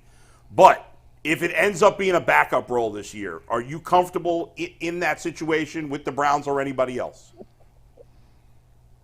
Listen, like I think I've talked about it with people before. Like I'd have to probably, one backup job may be different than another backup job. One starting job, whatever it may be.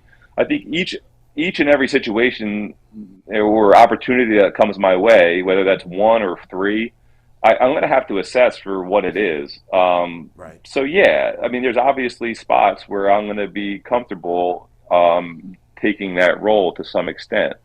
But you do have to,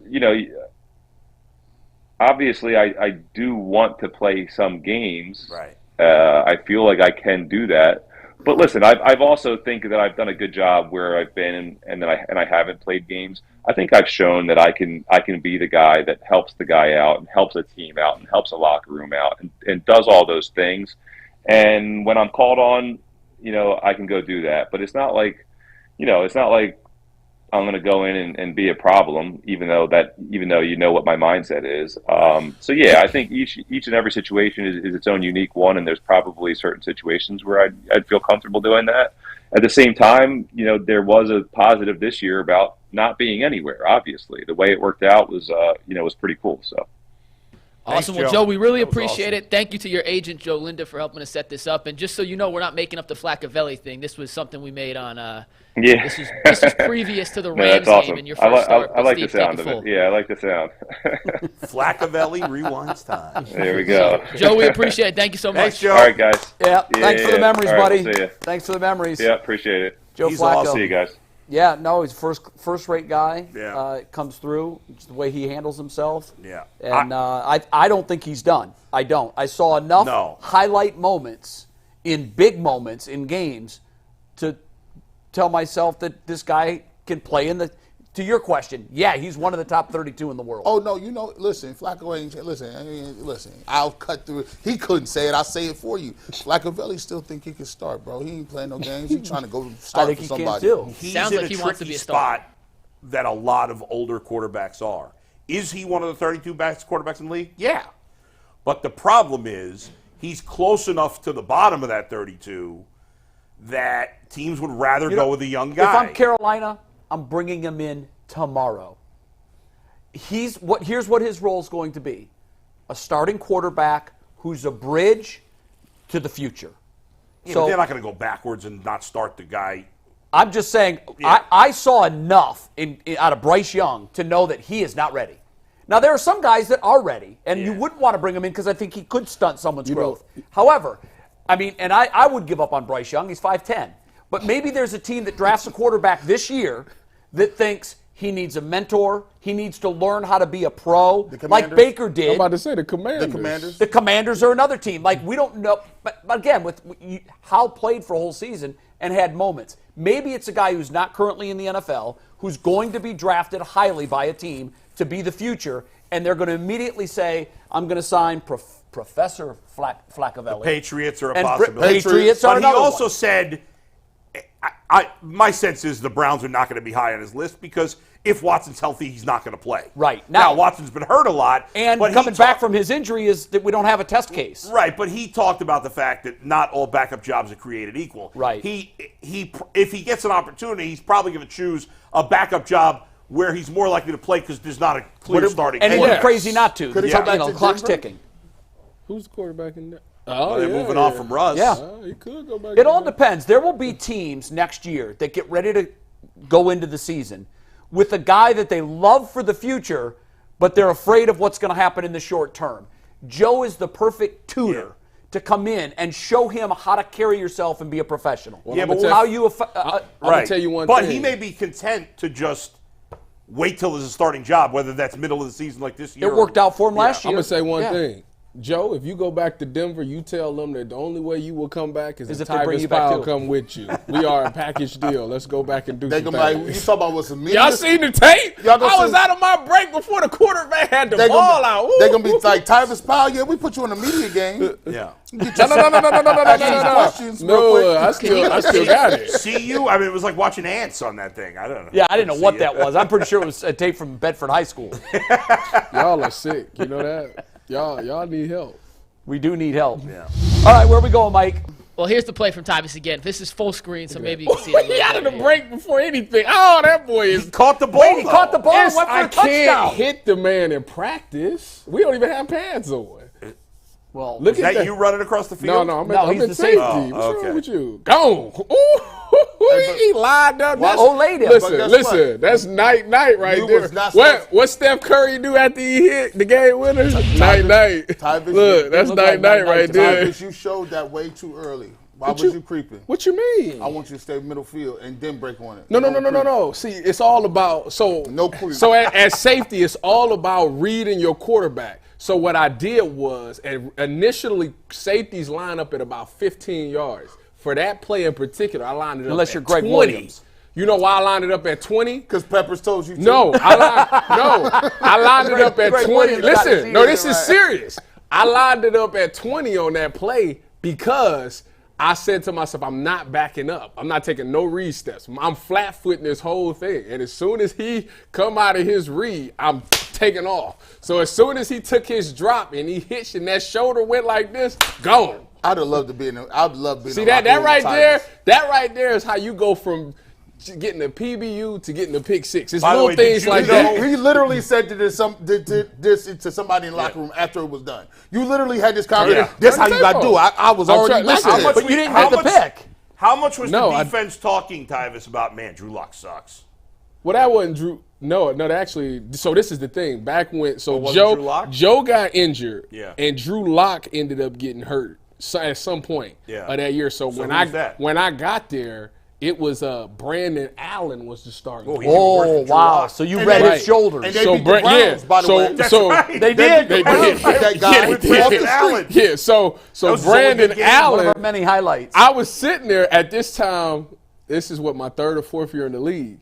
So I'm like, at this point, I know safety play. I can read quarterback shoulders. So I'm like, well, let me test this theory because I had learned to read the front tip when I was with the Browns. It was this dude by the name of what was the DB coach? Jarrett Cruz. I can't remember what his name is. What?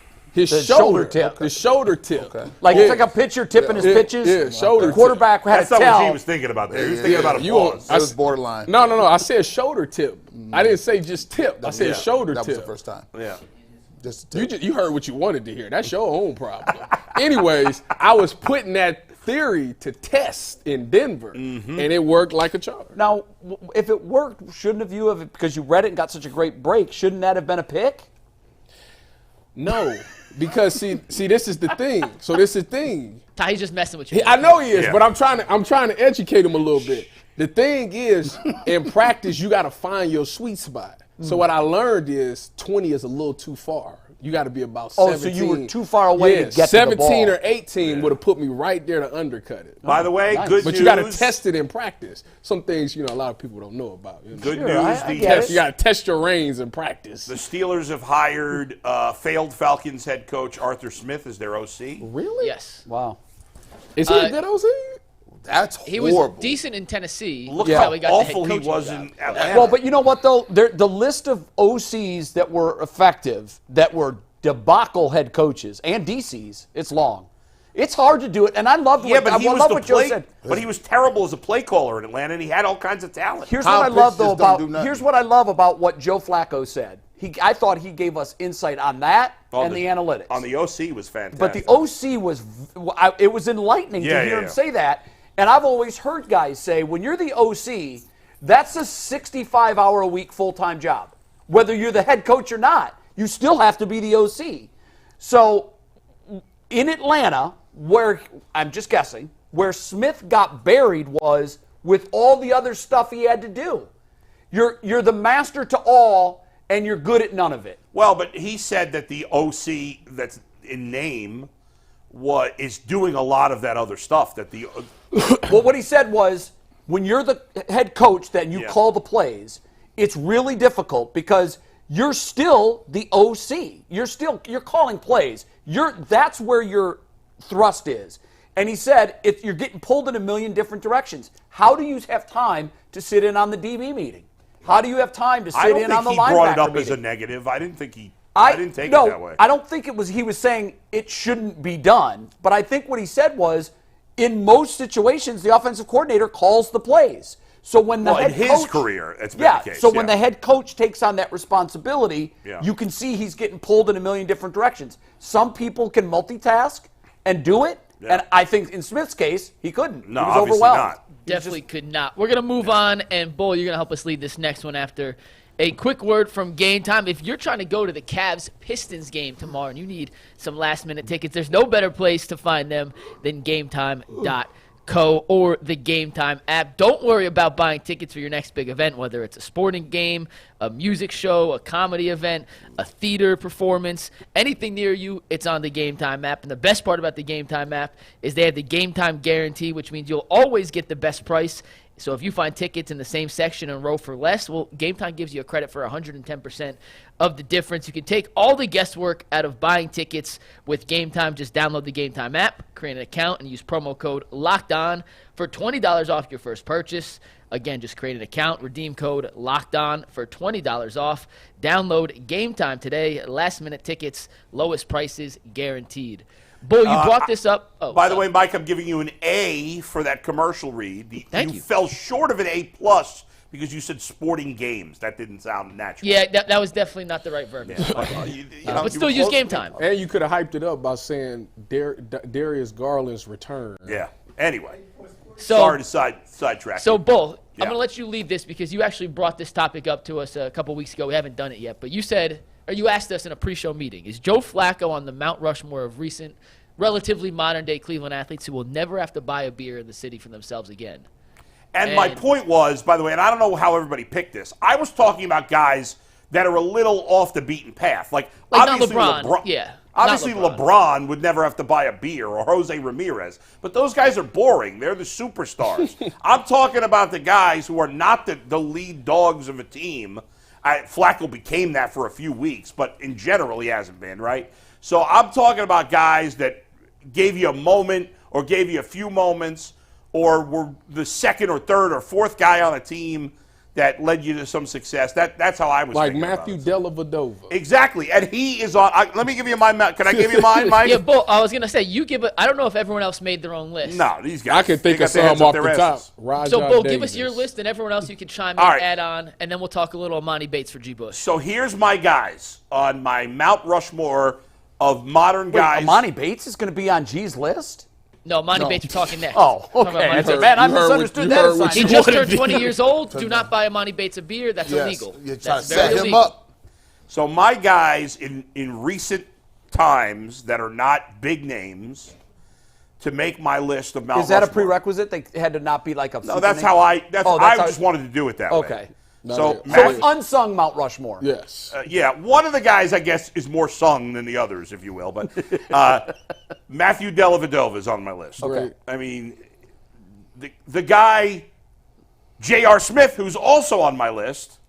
Maybe he's a little above the line I was thinking of. He but- might have got crossed off your list when he did what he did. Yes, but he was a big part of. He was, I think, the most underrated guy in their championship, in my opinion. Richard Jefferson. No, I think okay, maybe, but my guy was Jr. And Jr. made himself a legend with no shirt at the parade. did. That was legendary status. So And- his bust on the Mount Union would have no shirt. Yeah, and yes, exactly. And Jr. said that Matthew Dellavedova literally Almost the year died. before almost died. Checking Steph Curry. You know, so it was amazing. So those are the guys. Those are two of the guys, Delly and Jr. The other two are baseball guys. Rajah Davis. Rajay Davis, course. Knew it. of course, I has mean, to he's be got to on be there. on That's there. Rajay's got to be on there. And this one is way, way, way under the radar. But Ryan Merritt. Wow, man. I don't know him. Ryan It was a Merritt. one-night thing. It was a one-night Ryan thing. Merritt has pitched like 20 major league innings. Yeah. His career's over. He Yeah. hasn't pitched since Done. 2017. Bull, I have one bad job out of you, though. Would What? people recognize Ryan Merritt? No, they would literally have to say, who the hell's that guy? So how That'd you be gonna like buy him a beer putting if you don't know Millard who he Fillmore is? on the presidential Mount Well, Rushmore. but Ryan Merritt for a week was a celebrity in Cleveland. For a week. Yeah, it's Bull's list. Yeah. Bull went a different route than I went. Yeah, but Ryan Merritt, like the guy pitched one of the biggest games in the modern history of the Guardians. He did. He only went 4 1/3, but this day and age, that's not bad in the playoffs. No, it was a good effort. He allowed like 4 base runners and didn't give up a run. Yeah. And helped lead them to the I just need World more. Series. If I'm going to buy the But- guy a beer every time I see him, I need more than that. There was a moment, remember when people were buying him off his gift registry for a week? yeah, it was I do. crazy. But So Did they Ryan Merritt. really? Yeah. yeah, for a minute. For a minute. And I mean for 15 minutes. Yeah. He had a level of fame here. It was crazy. And it burned out just as fast. was a week. And he was Hey, done. that was listen, it. Some Done, people done, don't done. get that long. Right. Okay, who's on yours? So I didn't know. Bad job out of McNuggets. We just gonna put that out there because that's not. No. Let me read the exact thing I sent down. please do because that's not Each what it person says. makes their own list. Oh, so okay. bad job out of you for not reading the rundown. well, okay. If that's the case, then I can use. I didn't know we wasn't doing stars. No, we don't. That was just my choice. Well, I decided to go with unsung guys. That was just my choice. I did LeBron, Joe Thomas, Tito Francona, because I wanted to be different, and my last one was Bernie Kosar. They'll never buy. I wanted Bernie on my list. I think Bernie's too old. But they'll never buy one. The bad job out of McNuggets was here. Okay, this has become a pick on McNuggets. Did I not put it in all caps? No, wait a minute. Read it. Let me read it. Read what you said. Once again, in all caps. Tyvis, pull up your phone so you can confirm. I don't need it. I read it twice. Each person makes their own list with 4 asterisks. It does Top 4 say that. modern/relatively modern Cleveland athletes who will never have to buy a beer in Cleveland. So here's your time frame. Modern/relatively. Yeah, that threw me off. In the dinosaur world, modern/relatively modern could be Otto Graham. It could be Bernie Kosar. What does that mean? Jay, you stretched a lot of takes on this show. That might be the loosest, stretchiest take I've ever had. No, Mike, okay, just explain modern. What does modern mean? Like the modern day, 99 on, modern day Browns. Browns. 99 on. Then why weren't you specific? Well, I got to defend Mike on this. If you guys were unsure, you could have asked him. So listen. Listen. This is the beauty. This is the If beauty that's of the your case, generation right here. I changed If it didn't happen in my lifetime, it didn't happen. Modern. That's why I said, and relatively modern. For the old guys, Again, very, very, very descriptive is with your Bernie wording. not relative? How about you just say from Bernie's 2000 fine, yeah. on? Okay. From it 2000 wasn't strict. It was on. whatever you wanted. If we doing 2000 to 2000 on, So then Bernie's in. Bernie's Bernie's not out. Oh, 2000. I would change Bernie for Nick Chubb.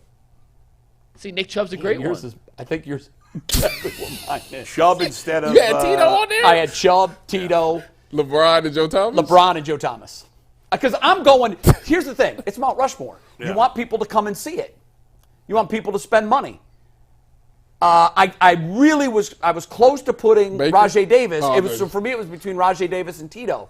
But imagine that you draw this Mount Rushmore up and you put Rajay Davis on there. There'll be a lot of people that say, Who is that? I think that might be Rajay Davis, but I'm not sure. Like this is like the Hall of Fame, not the Hall of Pretty Good. I just hope G. Bush did. Did you put Imani Bates on there? No. Not yet, huh? Yet. We got a little That's time his to future go. Mount Okay. Rushmore. I got a little Who time. you got, G? G, who's on your list? All right, man. So first of all, this is blasphemous. If you put anybody but Bernie on there, y'all Okay. lose your mind. Well, See, modern thank you. slash Like, relatively like, modern. Like he's the most relevant. Like he's the most recognizable Cleveland Brown. But let me ask you this though, G, because he was going to be on mine, but I said, well, by McNuggets, extremely vague, maybe one of the worst descriptives on this history of the show. Right. It's modern slash relatively modern. I'm going to be so me, descriptive in the rundown that's tonight. not modern. Yeah, I'm gonna tell you when to breathe. That's Mike, I'm with you. These guys are all out of pocket right now. Thank All you. three of them Oh, are out of pocket. the guy that kicks you in the nuts more than anybody. Now he's with you when you're absolutely I'm wrong. with him. the second. I'm with him. First of all, I can read. Bull threw me off because he said Yeah. that But it was I just didn't my want to do. choice. So when you said that, I thought, oh, did I misread No, you didn't miss something? anything. Okay, so After G, that, it was good. Go ahead, I'm cool. go ahead, G. It's Who's G's your list, guy? and Easy. if you want to put Bernie on it, it's your list. Whoever you want. Bernie on there. Yeah. Joe Thomas on that joint. Easy money. It's the easiest money you ever gonna get. Mm-hmm. And by the way, y'all disrespectful. By the way, Jim Brown. Kyrie Irving on that list. Ooh, no. How do you put Kyrie Irving on there? He hit the biggest shot in the history of the Cavs organization. He did. I'm gonna give you a shot. He did. He hit a shot. I'm gonna give him a shot. So you got Bernie, I don't LeBron, disagree. Kyrie, and I'm who gonna else? give him a shot. Don't disagree. And I'm gonna get a great story for Kyrie too. Who's your fourth? Oh, the fourth one. This one is very easy. Albert Bell. No, Jim told me. it's Kenny their Lo- guy, Jose Ramirez. What about LeBron? Kenny Lofton. You're not even gonna touch LeBron. You think LeBron gonna take a drink from you? He's $1 billion. Like, Yeah, but this is your Mount Rushmore. Wait, was it Mount Rushmore or was it buying a drink? I thought it was buying a drink. Bad job out of me. Say it. It's about There's a lot of confusion on this assignment. I don't think he ever said Mount Rushmore. I think one of you guys changed it It's to the- Mount Mount Rushmore. Wait a ever minute. in Let me You read guys it said Mount again. Rushmore, not me. Let me read it You guys just again. made that up. They just on. made It says each person makes their own list. Top 4 modern / relatively modern Cleveland who will never have to buy a beer in right. Cleveland. So Jay or one of you guys made up Mount Rushmore. No, well, You said it. So, I did not say Mount wait a Rushmore. minute. So You where it said it. is, is that the Joe Flacco on the Mount Rushmore of Cleveland. Ding, ding, ding, ding, ding. who will never McNuggets. have to I fight never out said Mount there in Rushmore. Cleveland. McNuggets? Okay, He you got know you what? there, Mike. It's a massive fail out of In you. the previous one above, I mentioned Mount Rushmore, but I didn't tell you to make your own You Mount just Rushmore. said 30 seconds ago, I never said Mount Rushmore. In that, listen, and the text proves. Is it in the text or not? From It's in the 12:30 to text. 12:40. Counsel, each answer the person- question. Is it in the text or not? At some point in my life, You I have can't texted handle Mount the Rushmore. truth. Yes, at You're some awful. point in my life, I've texted Mount Rushmore. All right, guys. You know who else on the Mount Rushmore of G League this season? G. Bush, Amani Bates, and we're going to talk about Amani and the Cavs coming up on the Ultimate Cleveland Cavs show, which starts on Friday. But G. Bush, this is your victory lap, your tour. Your boy has made the G League Victory All-Star lap? game. Yeah, Hey, but but wait a victory. minute. Before you say that, the Swifties got so much power that Kyle Juszczyk's wife is now an official licensee of the NFL. Wow, no She's kidding. gonna make because she's been making the jackets and And stuff. they've been really and they've well been taking received. off. The NFL has signed. Now, them. Good for her. She gave her The By the way, power another of the Cleveland tie. Swifties. she Another got the Cleveland stimulus package. By the way, on an unrelated note, what percentage of Americans do you think know who the 4 presidents are at Mount Rushmore? Say that again. Less than 50. Easy, less than 50. What's the question? What percentage of Americans I may know not the even. 4 presidents on Mount You got Rushmore? G. Lincoln, Bush, we're going to get to Amani Bates. Washington, Jefferson. Jefferson, and so Lincoln, Roosevelt, Who did I Lincoln, Washington, Roosevelt. Jefferson, Roosevelt. Yeah. That's it. Okay. Steve cheated. You guys got to. Well, Roosevelt's the big one. Roosevelt is so distinctly unique in his look. So was Millard Fillmore, who I mentioned before, with Well, his and he big was the mutton only. chops. Lincoln, And he was the only Washington, president who was. Those were uh, awesome. G. president Bush, for- Amani Are Bates, them all G League winners? All-Star. Go ahead, Amani Victory Bates. lap. Go. Listen, first of all, according to most of you, Amani Bates would either be dead or in jail by now. With the narrative, might as well be. He's in no, the G League. with the narrative that you gave out. Oh, he's a thug. He's a thug. I've Who never said called that? a player a thug ever. Who said that? Listen, all these. Listen, they gotta keep an infrastructure around him. I don't know what kind of. Does he have a skill set? Oh my good. Listen, They did say that he's the needed some best. guidance. He is the best player in the G League. Not only did they say he'd be out It's of like the league. being the tallest person Now, you can and only- a short Hey, person. hey, in the hey, back. Hold on, listen, don't do that. We're not going to diminish it. We're not going to diminish. They told very me, much gonna they diminish told, it. they told me he couldn't shoot no jumpers. They told me. No, they never said No, that. he said, "Oh, is he really a knockdown shooter? Sure, he's a knockdown shooter. You see his numbers and you see his stats. Matter of fact, to be truthful, G must be right about a lot of stuff, though. DeJuan Jones, I'm gonna piggyback that move. He just became the best tackler that we got. And somebody said, you know what, DeJuan Jones is Go out of Bucks. shape and he gonna throw up. Go Bucks. No, Amari Bates. I said Sam Merrill was a ball player.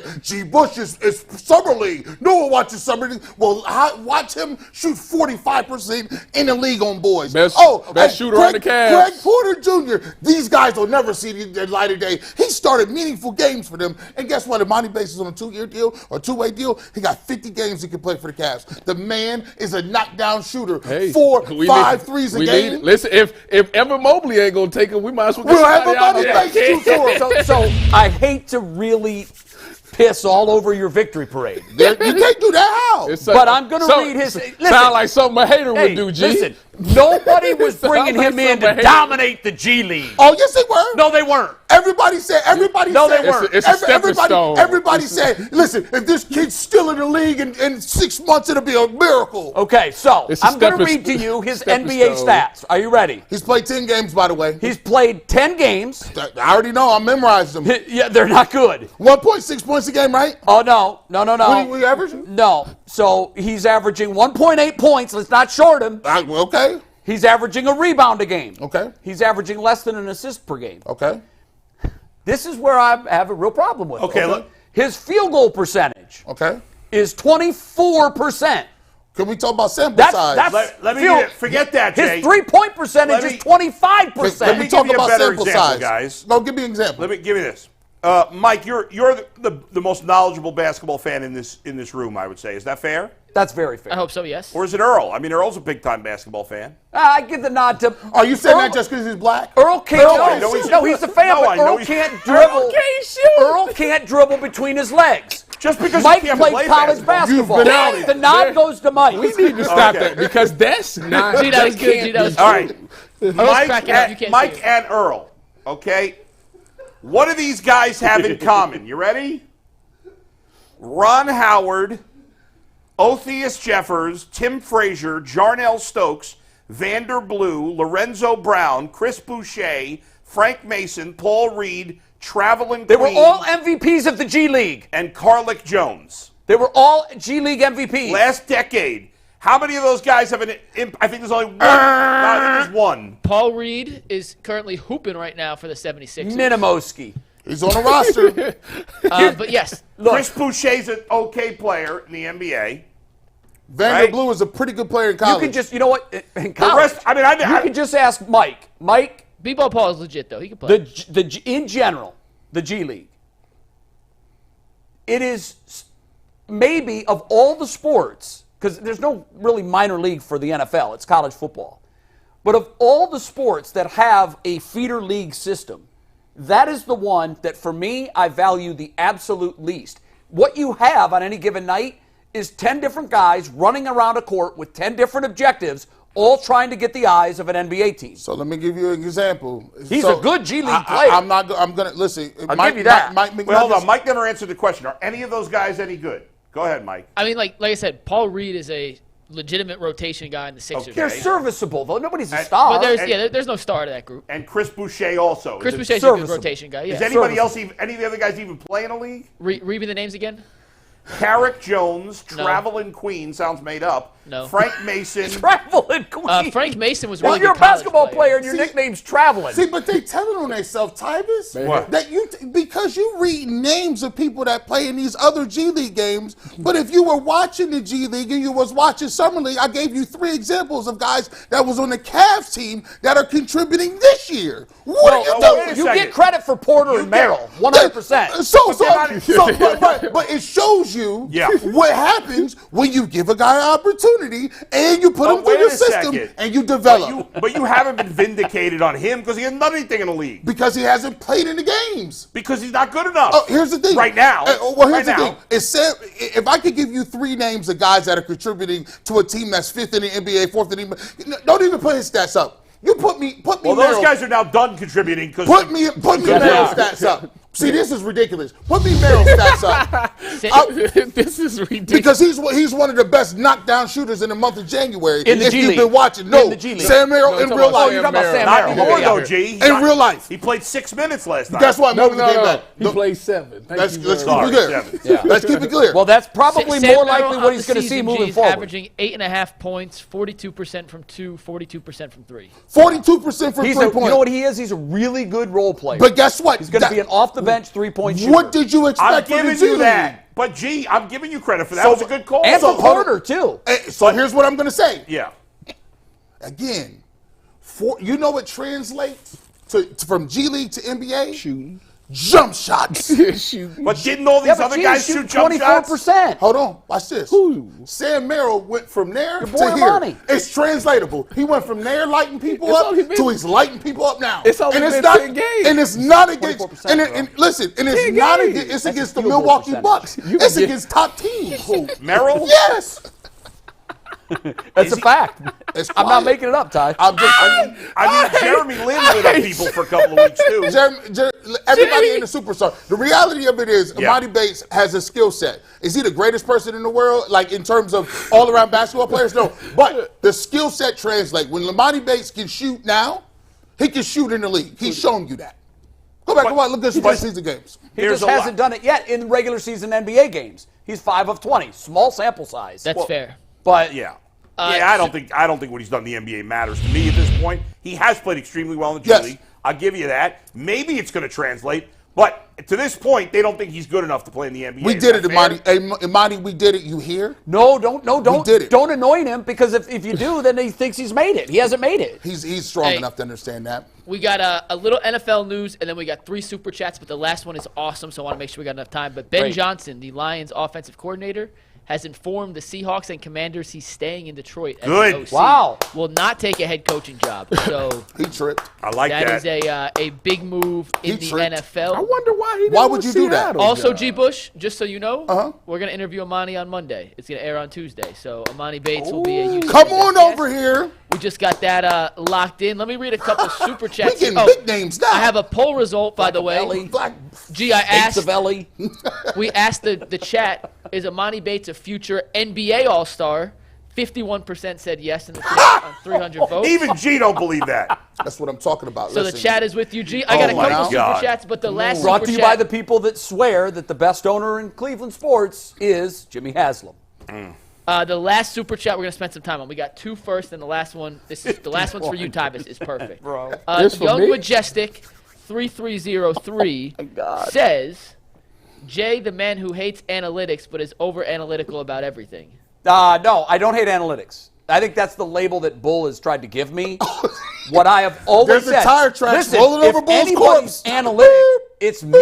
I think I've told the story before. I took the ACTs. I bombed the English and everything. I aced the math. I went to my high school guidance counselor and said, I'm going to be a sportscaster. Doesn't that include English language and writing? I said, yeah. She goes, no, please don't. Follow in the family business and become an engineer and go to your strength. I love stats. However, we misuse them. And Joe, my favorite moment in the history of this show so far was when Joe explained the misuse of analytics in the NFL. He said exactly what I always say. Certainly you can't take a sample size of 250, which was built by every team in the NFL, and expect that you're going to be able to apply those same statistics to your situation. First of all, Joe admitted he didn't know that for sure if they do that. We don't know if they do that either. Wait, do what? Use that big a sample size. We don't know what they're using. No, he did. In fact, he said when you use those numbers, you're going off the 250 No, he said instances we'll in have that to go season. back and listen to it because I'm pretty sure he said, I don't know that they do this, but No. I thought that's what he said. Yeah. By the way, he also said, as I assume, that every team has a scripted 15 plays. I love the way he explained that. Yes. And then we So you know what? It almost sounds like this to me. Instead of the first 15, to me it sounds like your favorite 15. Right. Like these are, based on what they run as a base defense and what we do, these are 15 plays that we can keep in our hip pocket and we can go to. He probably has 5 for first and 10, 5 for second and mid, and 3 for third and short. So it seems like Deshaun Watson may be looking for something that doesn't really exist in the NFL. That's the way it seems. He went to Bernie Kosar package. I call my own stuff. Yeah. The Amani Bates interview, I not this love Monday, that. next Monday. My bad. Not this coming Monday, but the 11th or the 12th we're interviewing him. It'll air the 13th. The day of after the February. Super Bowl, then. Yes. Your interview. So I had my Mondays backwards. Tyvus, 2 more. They're both for you. The first one quick. The second one I'll spend more time on.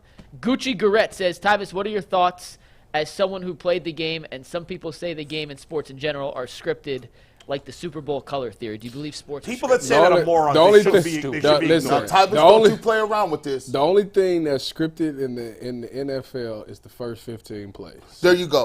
Perfect. By All the right. way, that color theory was disproven. I know. Purple is in, they both happen to have red. By the way, almost every conspiracy theory I've heard in sports, politics, or whatever are all garbage. Only idiots talk about them, and they've been lifted up because morons talk to each other on Twitter. Let's and go to the Facebook. biggest one in the history of conspiracy theories. Do you believe that Lee Harvey Oswald acted alone and he was the sole shooter We got on a that great day? last super chat, so we'll tell that, was- over time. that is we not got the a great last biggest- We don't super have time chat. for that. Conspiracy theory. Tyvus. Think about this. Why would you think I would spend a whole offseason training and preparing for just to mean, go off of a script? What Tyvus. level of moron do you Insane. have to be to believe No. the league is scripted? Black people don't believe in no scripts. Can you Tyvus, last imagine us super getting? chat. No. Tyvus, last super chat's for you. Tyvus, this from Mud, I cannot pronounce it. Mud Alhus Devenda. I apologize if I butchered that. Tyvus, among the UCSS crew, who would you want to be your agent, your head coach, and your GM? Oh, that's a great Director Steve is Oh, the fan hating That's you on Twitter. crazy. So Go my ahead. agent, That's a great question. Agent, head coach, and what? GM. Well, Bull is gonna be my agent. That's flat out because Really? you gonna tell it like it You're is. gonna take Jay, but No, I- no, No, no. you don't want your agent to tell it. No, like I it want him is, to bro. tell it straight up like Oh, it is. okay. So they'll 'Cause say he's got tight hips. No. I got to tell you, he's my client, but his hips aren't no, real good. Bull takes no for an answer. He ain't gonna take no for an answer. Well, that's He's going true. to make sure that he gets He is his a guy. bulldog, but you don't want him to tell the whole truth. Exactly. So that is Bull I is my appreciate agent. the Bull's your confidence. agent. Now you Okay. said head coach and general manager? Yeah. Jay is my general manager, Nice. and G. Bush is my head coach. There you go. That's Because awesome. G That's going a- to put me in the right mindset. We got a you winning fired up. He's organization going to here. get me going. Don't Is even Jay run a cover meddling two. GM, though, is the jump that. question. Hey, the What- agent, what the you agents say? make the most money of the Would three. Jay so I'll be a happy with meddling that. GM? I don't know, not anymore. Would Of Jay football be players? a meddling Yeah, so the GM? pay structure has changed dramatically. Ah, that's a good question. Would Dramatically. Jay would What have was the a question? What was the Jay be question? a meddling Would Jay be a GM? meddling GM, or would he let the people he hires do their job? Look, No, Jay the job of the GM is to meddle. He was No, stepping in. no, see, now the job of the owner is to not meddle. The general manager, by definition, that's his freaking job. Do Not- your job. well, Sign players. right. Use But your not meddle philosophy in to the play build a calling. team. Not meddle in the play Well, calling. there's ways you can meddle. Of course not. Yeah. No, I no. think Jay's fine game will be off the charts. I would. I wouldn't be as bad as as an owner. I might be. Right. If I might be like Mark Cuban. Like, yeah. Boom. By the way, Hey, put your I socks. don't know if I asked it here yesterday or Fine on game, Channel crazy. 5. I might have asked it at 5 o'clock on Channel 3. I might have asked it on Channel 3. You guys remembered if I asked you, I said, why aren't they showing Eminem? Right. Somebody sent me a direct Oh, he message. flicked him off. Because it had, Flicked them off. and I loved it. It was like 24-7, and he's flying doubles. That's and then crazy. when it was 30-27, he's like this, crying. Bro, that's why they don't show rappers on there. And by the way, shout out to Usher, by the way. Thank you. You made it, my man. It's crazy they put Rihanna over you. They didn't have Beyonce. Shout out to Beyonce, but Usher is finally getting the money. Well, listen, Usher, you got to beat the West Coast because that's the best Super Bowl I ever seen with the whole Snoop Dogg, Dr. Dre. That was the best that'll be halftime tough to show. beat. I know you got some bangers. If you play, I don't know what you're gonna play. You can play anything. No, you can't beat him at that game. So we can't try to do that. They even put because the West Coast deal was the best of all Man, time. he That's, about to play that's a the- mic drop Super Bowl show. Can you play Lovers and Friends at the Super Bowl? We're out of time, No, guys. no. It's a banger. We'll see you next time. But See you in Overtime overtime. coming gonna up. play. Yeah, they gonna be there. See ya. That's a good topic. Your